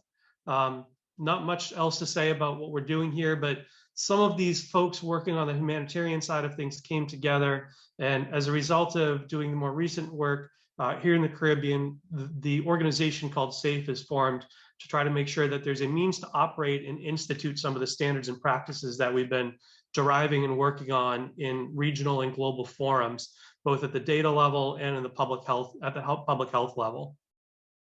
And so we've got a vast array of history working in different domains. I'm not a doctor, nor am I a lawyer, and nor am I a policy creator in the Caribbean. I don't have that background. What I do is I bridge solution providers with business, legal teams, and governments. My forte has been sitting in that space, sort of as the in-between person trying to order some of this chaos and do translations for years. And that's, once again, I think part of what we need to unpack some of these challenges and make sure that we're translating between different stakeholders fast enough to iterate together. And so we focus on supporting the experts that are behind the scenes with the health threats that are in front of us, particularly COVID, the operators, those that are in charge of driving people through borders or operating people through entry points or actually providing health. And then those individuals that are the actual stakeholders and consumers or even shop holders and whatnot in the end that actually have to act on this and care about themselves, their family, and their local community. So we've got a vast array of people that we constantly keep in scope. And the focus is not necessarily on delivering features or functionalities through a product or service work, but rather taking a look at how we can build a sustaining model as a result of capabilities in the end. And the previous conversation touched very much on innovation and transformation. And I think that's the aim here. And that's going to resonate through a quote down on the bottom here that basically is sort of a part of our ethos internally here. Challenge those standards and be part of making them, but go right back to seeing if they actually fit and trying to be a squeaky wheel. Right, that's what's actually going to move the ball so that we don't get stagnant in something that actually isn't working, because that's got us in such a reactive mode in certain cultures in society here, where we're reacting to a pandemic rather than trying to forecast how we might be able to go forward and tackle this through methodologies and frameworks that might have existed for years right under our nose. So that's very much a consultative approach to things that we take. I don't want to talk too much about the work that we do, but I'd rather get into what we have today and what we can build off of.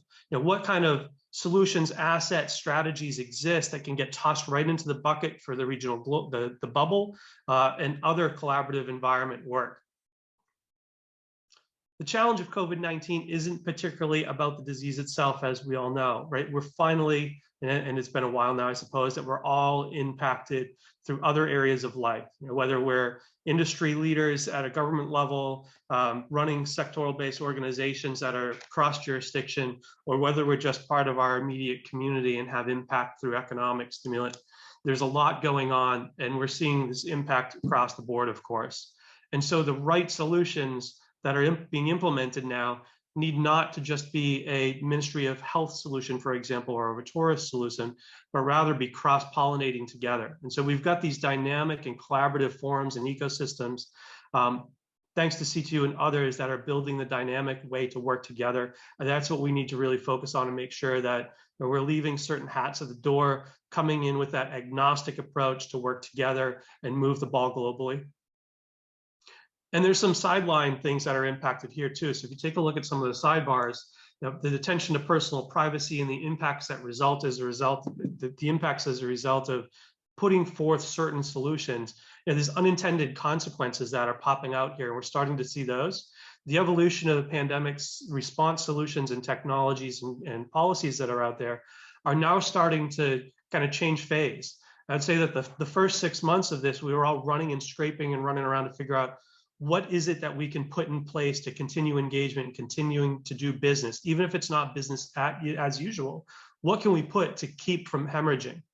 And then it was, okay, how do we optimize that? What solutions have popped out either as opportunistic parties that are doing something great and grand, or as solutions that have been tailored based on a footprint and a foundation that might have been around for decades for this particular purpose? And how do we actually shift, change, and pivot a little bit to onboard those? And now I feel that we're sort of in this third wave of a reactionary moment to actually assessing where our failures really were and kind of taking a look back uphill to see, okay, what do we need to do next to both to move the ball here?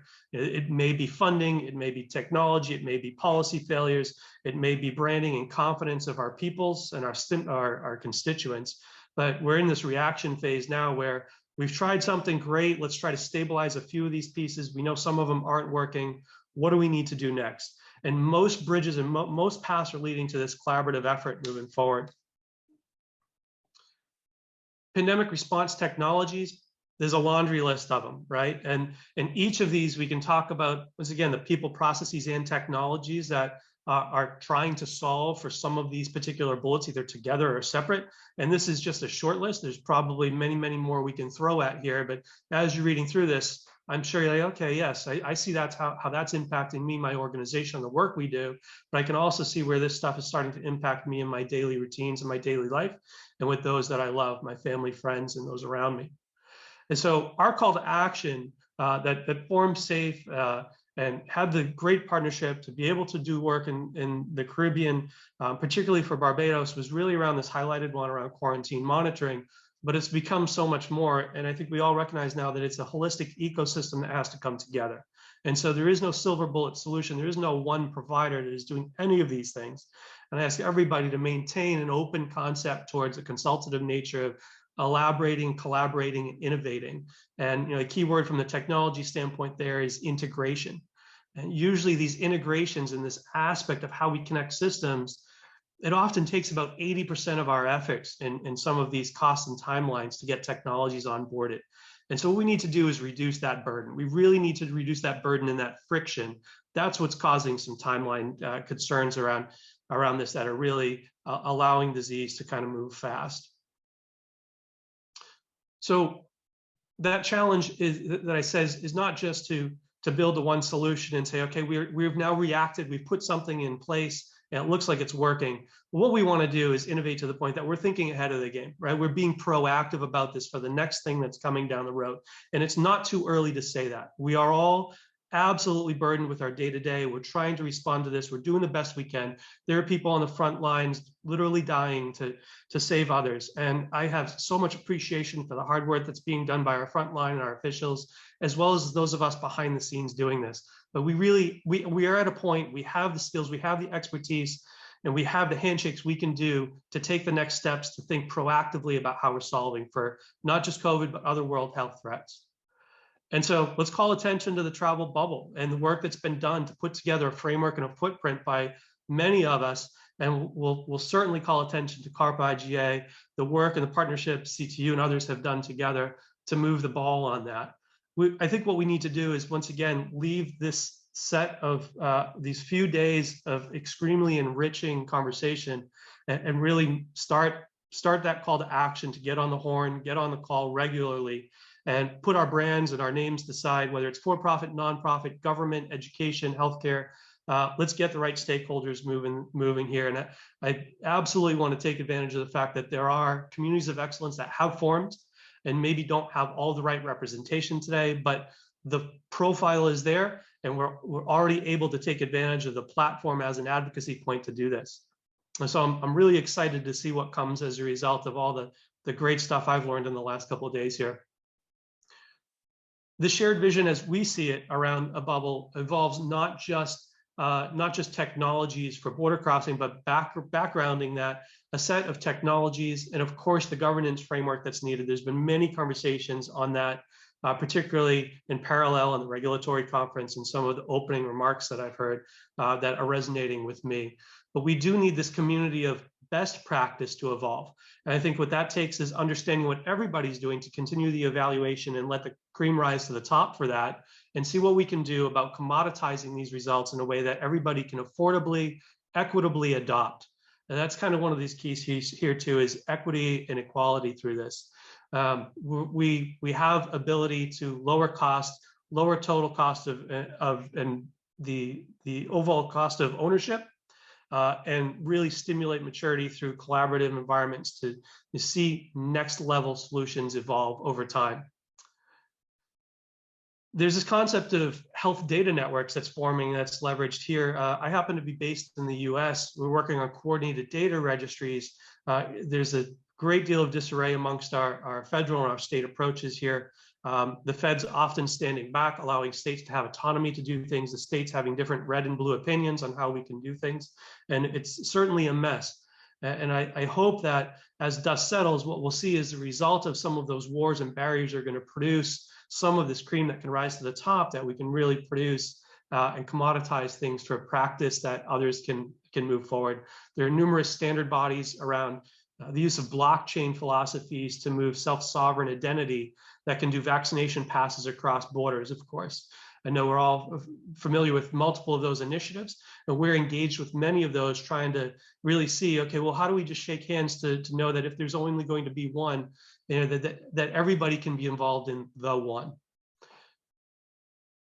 So there's existing assets, of course, that we had to bring to bear that are features and functionality and actual apps and websites, and I'll show those in just a moment.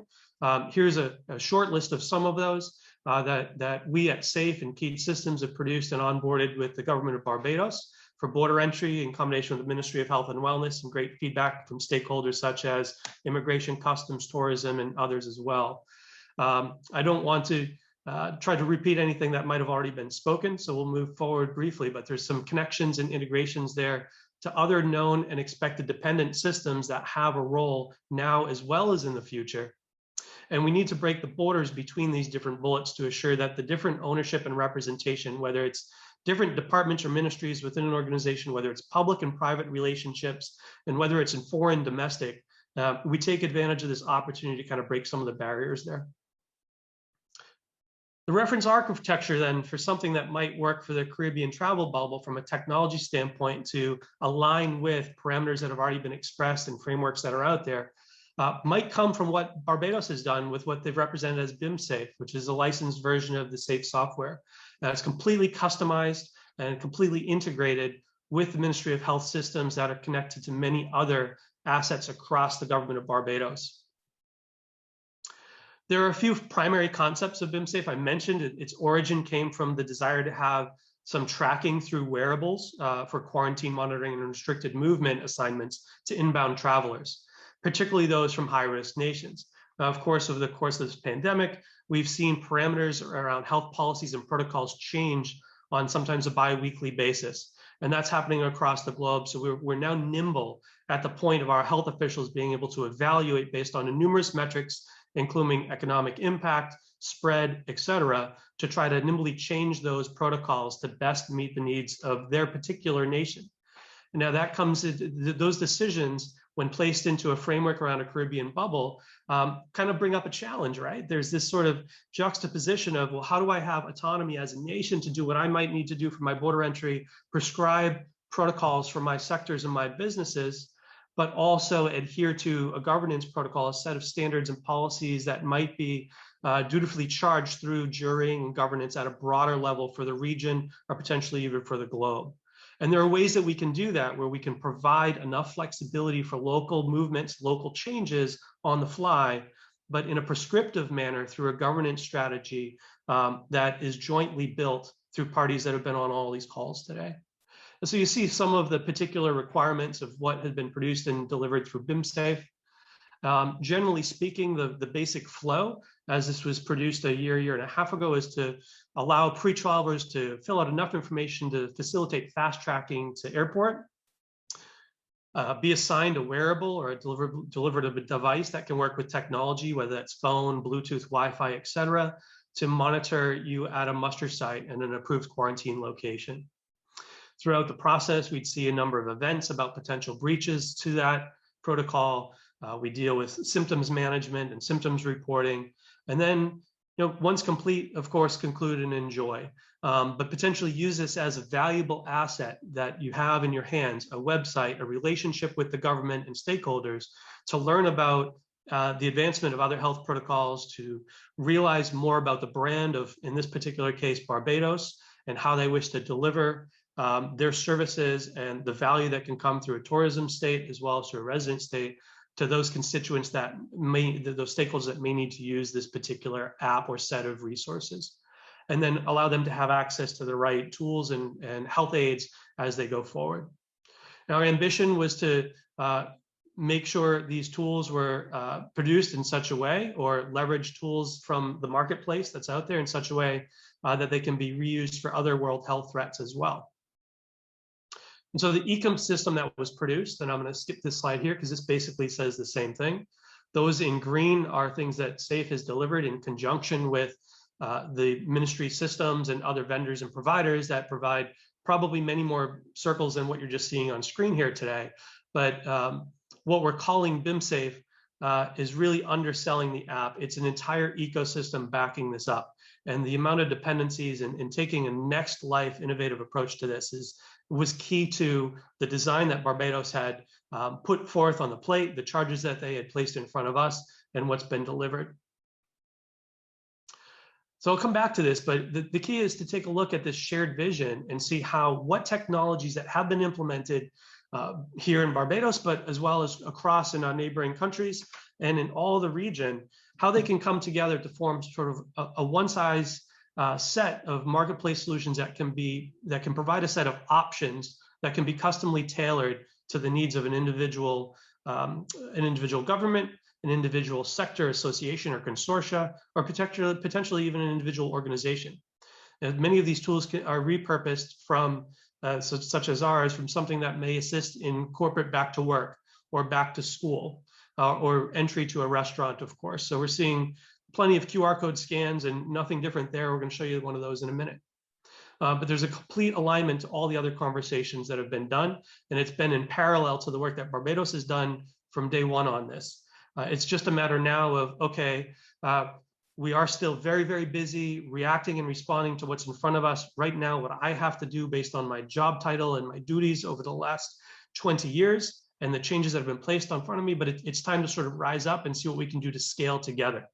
And so we're dedicated as SAFE to participating and even sponsoring in the advancement of some of these communities of excellence. So I ask you all to take my name and reach out on that front if there's something you can take advantage there. If you already have that platform, we'd really appreciate to have that voice on there and come lend our assets, skills, resources, and subject matter expertise. With that, I'll pause for a brief moment for questions. And if there's time, I'm going to jump over to a demonstration. We'll actually show you in real time what's happening in Barbados. Okay, thanks very much. I just have, really interesting, and I'm happy you paused because I have a question. The last slide you had up on, in terms of the BIM ecosystem, BIM-safe ecosystem. My question would be, how can we add, is it possible to add to the ecosystem? We had a number of presentations earlier today. We saw some local platforms, regional platforms. I just wanted to find out if there is an approach that you would suggest or methodology in terms of moving forward Absolutely, absolutely. There's a lot of brands and individuals and opportunistic partners, foreign and domestic alike, that would come to bear with solutions and make proposals, and that's wonderful, right? Like we need that challenge, and we need the yin yang here to present options. What I ask is that those parties, myself alike, come to the table to be part of that community of practice, and we allow some jurying of those and present it as such as I have highlighted here. Sort of a commoditized set of technology options that are coming together in an ecosystem, in a networked approach as a marketplace. And so that there is time and time to change and elect different opportunistic parties or options here.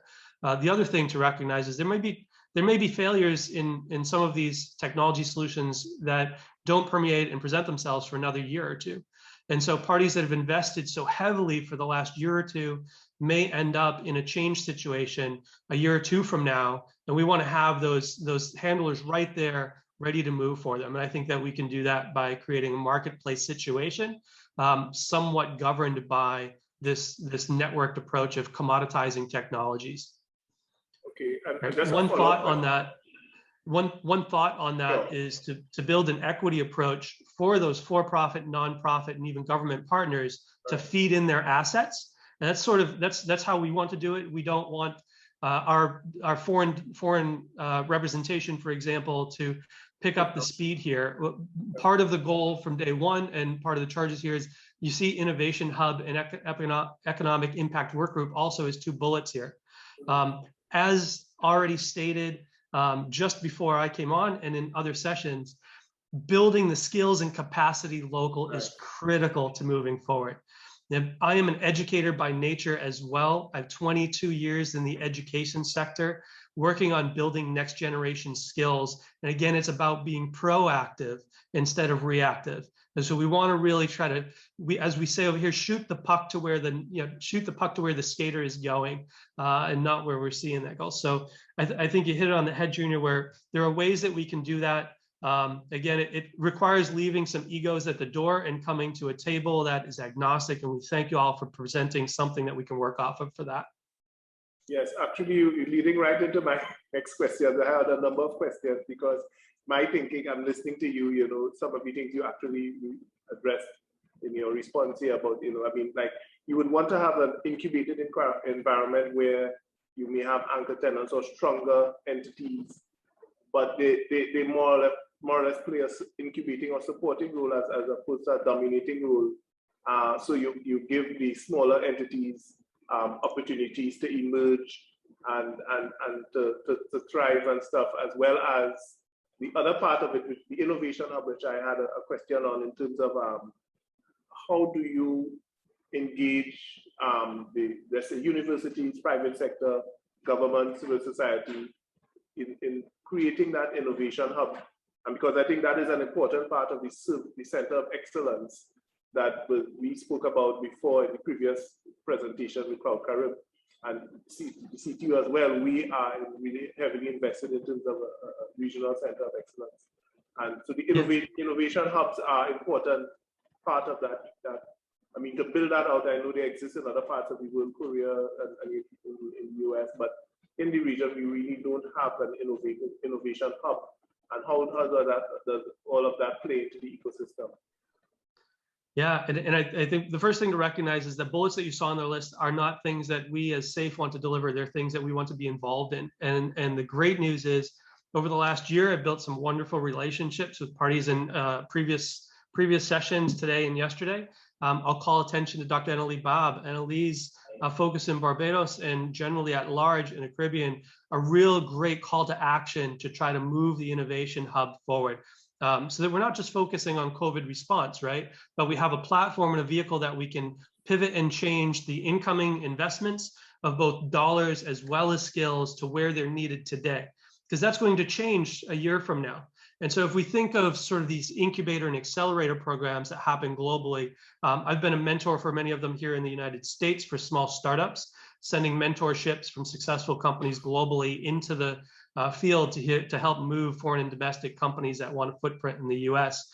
And I see resonating voices to try to move that forward. And it's a public-private collaboration, not just for one government, but rather we have, again, an opportunity here to look cross-jurisdiction at the relationship of each government and what they might be able to move forward. And the organizations, both nonprofit and for-profit in the Caribbean, but at large. I think there's an infusion that can come here of technologies and skills from persons and parties like myself that may have a foreign footprint that are willing to invest in the local economy. And so here we have a humanitarian nature where we want to, of course, improve health. I want to see people get back to work and back to school for why we need people in work and school for tomorrow. I need my supply chain to maintain and persist. I need next generation skills to be able to innovate solutions 10 years from now. And so my charge and challenges around solving for COVID today are absolutely grounded in what we need to do to bring the skills in play for tomorrow. So would it be interested, would the audience be interested in seeing a demonstration of what Barbados has produced? Yes, you can proceed. Sure. Great. All right. So here I'm actually showing my phone live in front of me right now. So we're going to actually try to do a live demonstration here, unprepped and whatnot. So let's just take a run through. There's an app. It's called BIMSafe.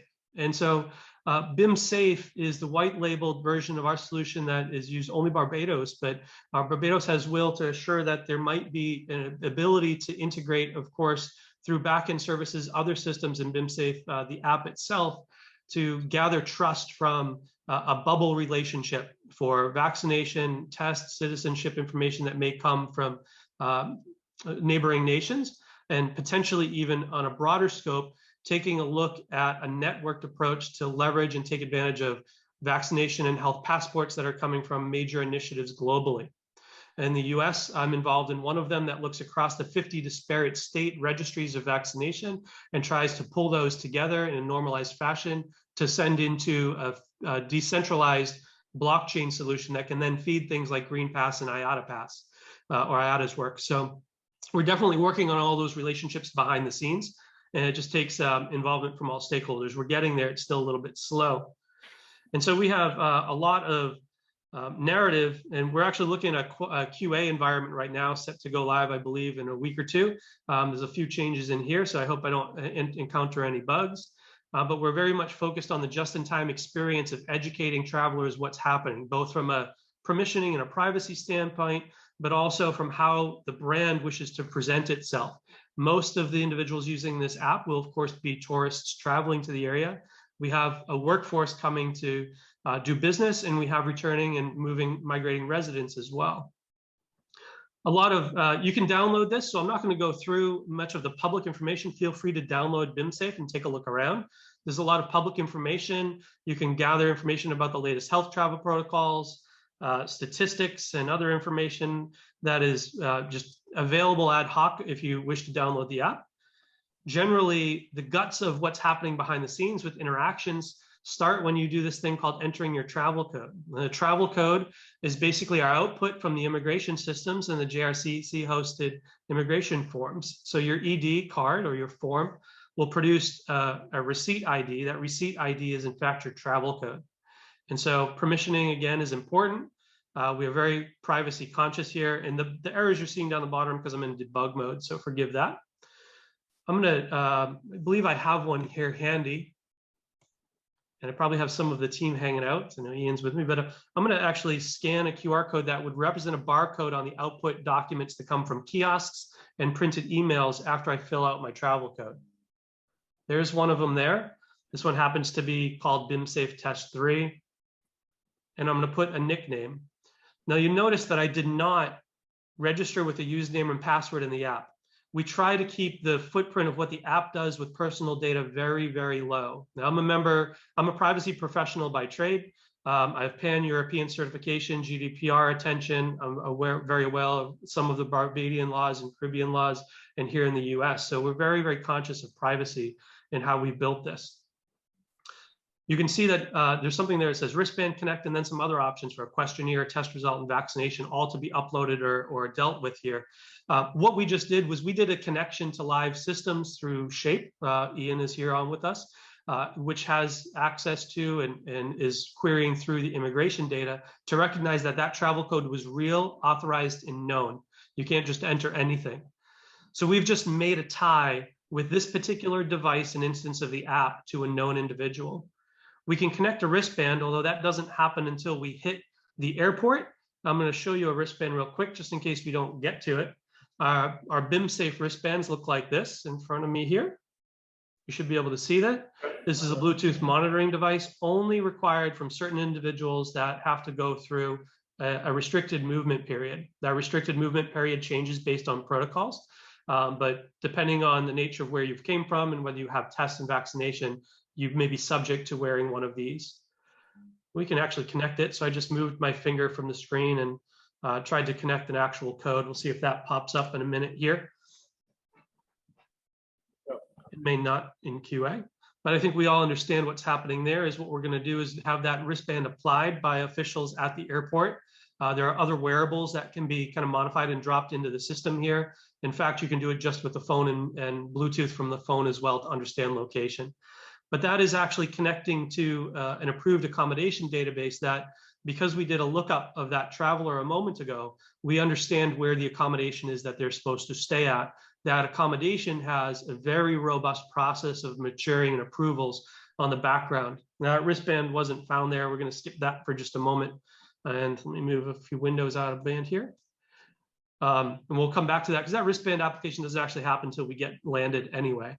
The health questionnaire, test result, and vaccination result, however, are meant to fast track airport movements. We're seeing movements across the Caribbean of up to 4 and 5 hours, sometimes in lines on entry. Now, granted, that is sometimes at very, very peak periods when things are not going right. Optimized solutions are still sometimes taking 2 hours to get through, and sometimes maybe down in the 1 hour period.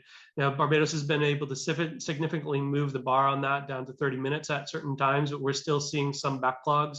And I believe flights are returning this weekend, in fact, to a new degree of scale. So we're probably going to be tested this weekend. Health questionnaire is very simple. This is customizable and tailorable. So Barbados has implemented a 3-series set of questions. Where have I been to in the last 21 days? I will say United States. And I have not made a recent trip in the last 21 days, but I may have in fact been to Antigua, Arruda. We'll hit next. My second question asks about symptoms. I have a sore throat, but nothing else. And my third asks if I or anyone has been diagnosed or been in close contact with anyone with COVID-19, no or yes. All right, we attest to the accuracy of that information and submit. And so that's just sort of a precursory checkpoint. We're building some self-attestations there that can help us in certain events, even with regulation if necessary in certain jurisdictions. But the test result is the second thing we would do. We would upload a test result. I have many ways that I could do this. I could do this by, well, first thing I'm going to do is be presented with the current requirements and protocols for what tests are acceptable. Now we're seeing that on landing, oftentimes people have taken a test and it was too old or not the right type of test. So education is key here. They may also have been bombarded with links and access to particular resources across Barbados as part of their ticketing and other experiences in prep of their travel. We collect very minimal information to just gather some meta here about the test, the laboratory, and my age, and a sample collection date. Now that sample collection date must be within the last 72 hours. And then the next step, that next step is going to allow me to either take a picture or upload a file that may be on my phone, or I can do more options. I can enter an email address and then have a one-time link securely sent to me where I can access on a different device and access something that might be on my computer. So we'll go ahead and take a quick picture here. We won't make it anything acceptable. We'll just take that picture right here. And I can take up to 3 pictures. That was sort of the requirement for Barbados. It allows someone to take a front and back or 2 pages. Sometimes we see things for both a vaccination certificate as well as tests that are not in 1 page. We do a next step, and once again, we attest the accuracy of that information. And the vaccination process is very, very similar at this point, where this is sort of, we have a maturity that we're seeing in the industry on connections to vaccinations and the proof of trust behind them. Right. So there's a degree of fraudulent activity that can occur in terms of uploading and user self-attesting to their vaccination, where they might be able to upload anything or just check a box that says, even just checking a box that says, I was vaccinated, yes. In some jurisdictions, in some countries, that is the only thing they've made it to today. Some don't have anything yet. Some are saying, just tell me you're vaccinated, yes or no. Others are requiring evidence that may be validated by the health authority at the government. And yet others are looking to connect to, of course, those networks that have a proof of trust behind the scenes, that verification of the vaccination actually occurred back to the source in whatever country they came from. Now, we have everything we need at our fingertips to do that in the Caribbean bubble today. It can be done and instituted very, very quickly with the partners I've been talking to and that we know are on the table with us. The challenges arise in connecting to systems such as the United States outside of the bubble, where we've got 50 states of chaos going on. And that's another conversation and another demonstration and another presentation for another day. So I will, in fact, choose US. In fact, I'll give you something that is authentic about myself. I have a Moderna certificate issued from the CDC.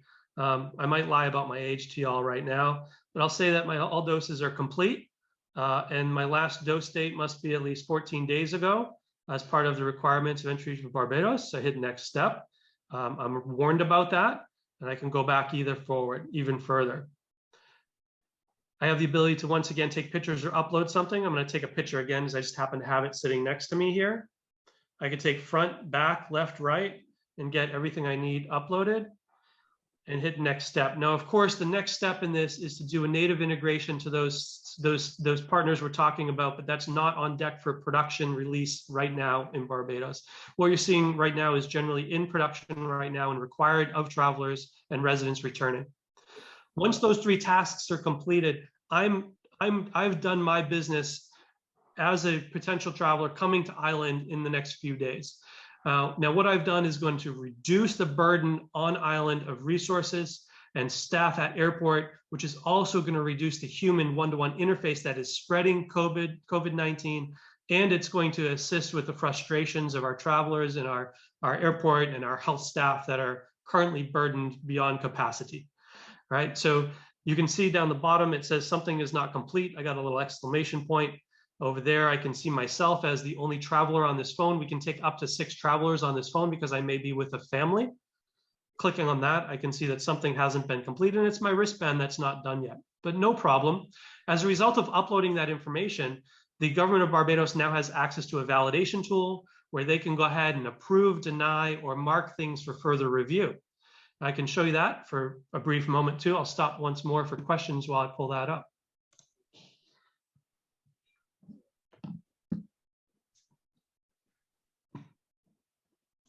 So I just had because we just want to wrap up now, just have one question before because we need to wrap up in about 5 minutes or less, a few minutes again.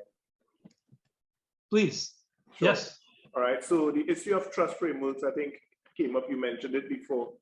And I think that's an important part of the entire process.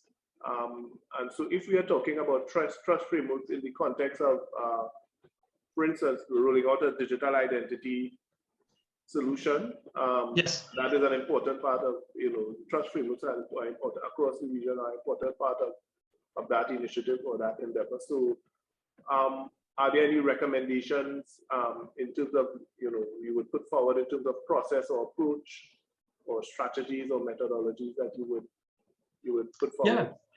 Yeah, I think there's a footprint of solutions already out there that are poised to be sort of the backbone for that. On the technology side, we have hosts, we have those that are in the security space working on border entry, which is probably the fundamental ownership for some of this identity proofing, which is a requirement to then look at vaccinations and see if they have their source of truth behind them. So I think we would look at the backbone of those existing providers that are there that can do the immigration forms and see through the passports to assure there's an authenticity there, doing lookups. And then we connect the dots to a very similar set of the health authorities that are manifesting collaborative environments together.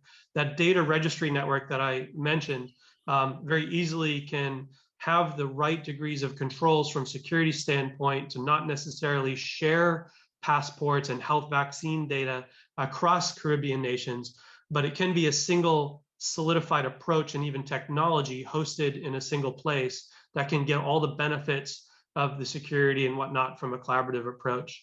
I think we've got a good footprint that we can take a look at there. The question becomes, how robust do we look at the technology in terms of things like, once again, distributed or federated networks that do blockchain type stuff. And then we look at the privacy implications around, what are the actual uses and limits of use for a government, right? And that takes us right into the regulatory conversations, which is the other side of today's conversation. Yeah. I know we are actually out of time. Yes, sir. Yeah. No problem. So I think the general nature of what was presented is there's a series of supports behind the scenes and administrative apps that allow airport staff to do what they need to do, health officials and tourism parties to kind of integrate with reporting and take action as needed. So we have this holistic environment that we want to put on the table and try to find the best vehicle to commoditize it as part of a bubble approach as needed with other technology providers that potentially even have overlap. That overlap means that we can be synergistic and symbiotic in nature. So that's what I want to leave with. Yes, excellent. Thanks a lot, Scott. And I think your presentation running on the back of Carib really gave us the context, the platform and the processes behind everything to pull all these strands together. So excellent presentation. Thanks a lot, Scott. And, thank you for the time. You're welcome. And just to wrap up quickly, we had an excellent day today. We started off with country presentations, looking at solutions and platforms that are indigenous to us, developed by and I must say collaboratively among our member states. We looked at countries collaborating with each other to develop solutions, even national solutions. And we looked at regional platforms, we looked at IMPACS, we looked at the EE form, and we saw the power and the capacity we have within the region to develop these indigenous solutions. We have the skills, we have the capacity. We know we need to coordinate a lot better. We need to build, to extend the core we have of cadre of talent and skills, extend it a lot more. We need to bring more people into that space. We need more structure. Certainly, we can partner. We need to partner with each other. The CTU partnering with other agencies and entities to bring this, and even as countries, member states partnering with each other to bring things forward, move things forward. And then we looked at Cloud Carib, providing that infrastructure that supports all the platforms that we are in fact generating and developing ourselves, and that indigenous cloud platforms and government-owned cloud infrastructure and the importance of that. And then we essentially wrapped it up today with a nice session with Scott, looking at the ecosystem and how do we pull all these disparate parts together and put the trust frameworks in place and create the environment for that harmony that we're looking for and stuff, and really innovative ways of pulling all the resources together and establishing the frameworks to ensure that we can move forward together in harmony and with excellence and all that's required to develop our region. So thanks a lot. I know we had an extended meeting in forum, but again, we're really happy. I'm seeing a comment, lovely discussion with you, Daniel. Thanks a lot, Daniel. And so we would just like to close off with a Arruda tap-in, our saxophonist from the lovely island of Barbados. We want to close off with that today. And thank you again on behalf of the CTU and the Secretary General, Rodney Taylor, for your participation, and all the panelists, we thank you, and all the participants, we thank you as well. And so we'll close at this point, and we'll just leave you with Arruda tap-in, saxophonist, nice rendition, and we leave you with that. So bye, everyone. Thank you. Bye. Thanks, Junior. Bye, everyone. Thanks. Thanks, Neville, Richard, Theo.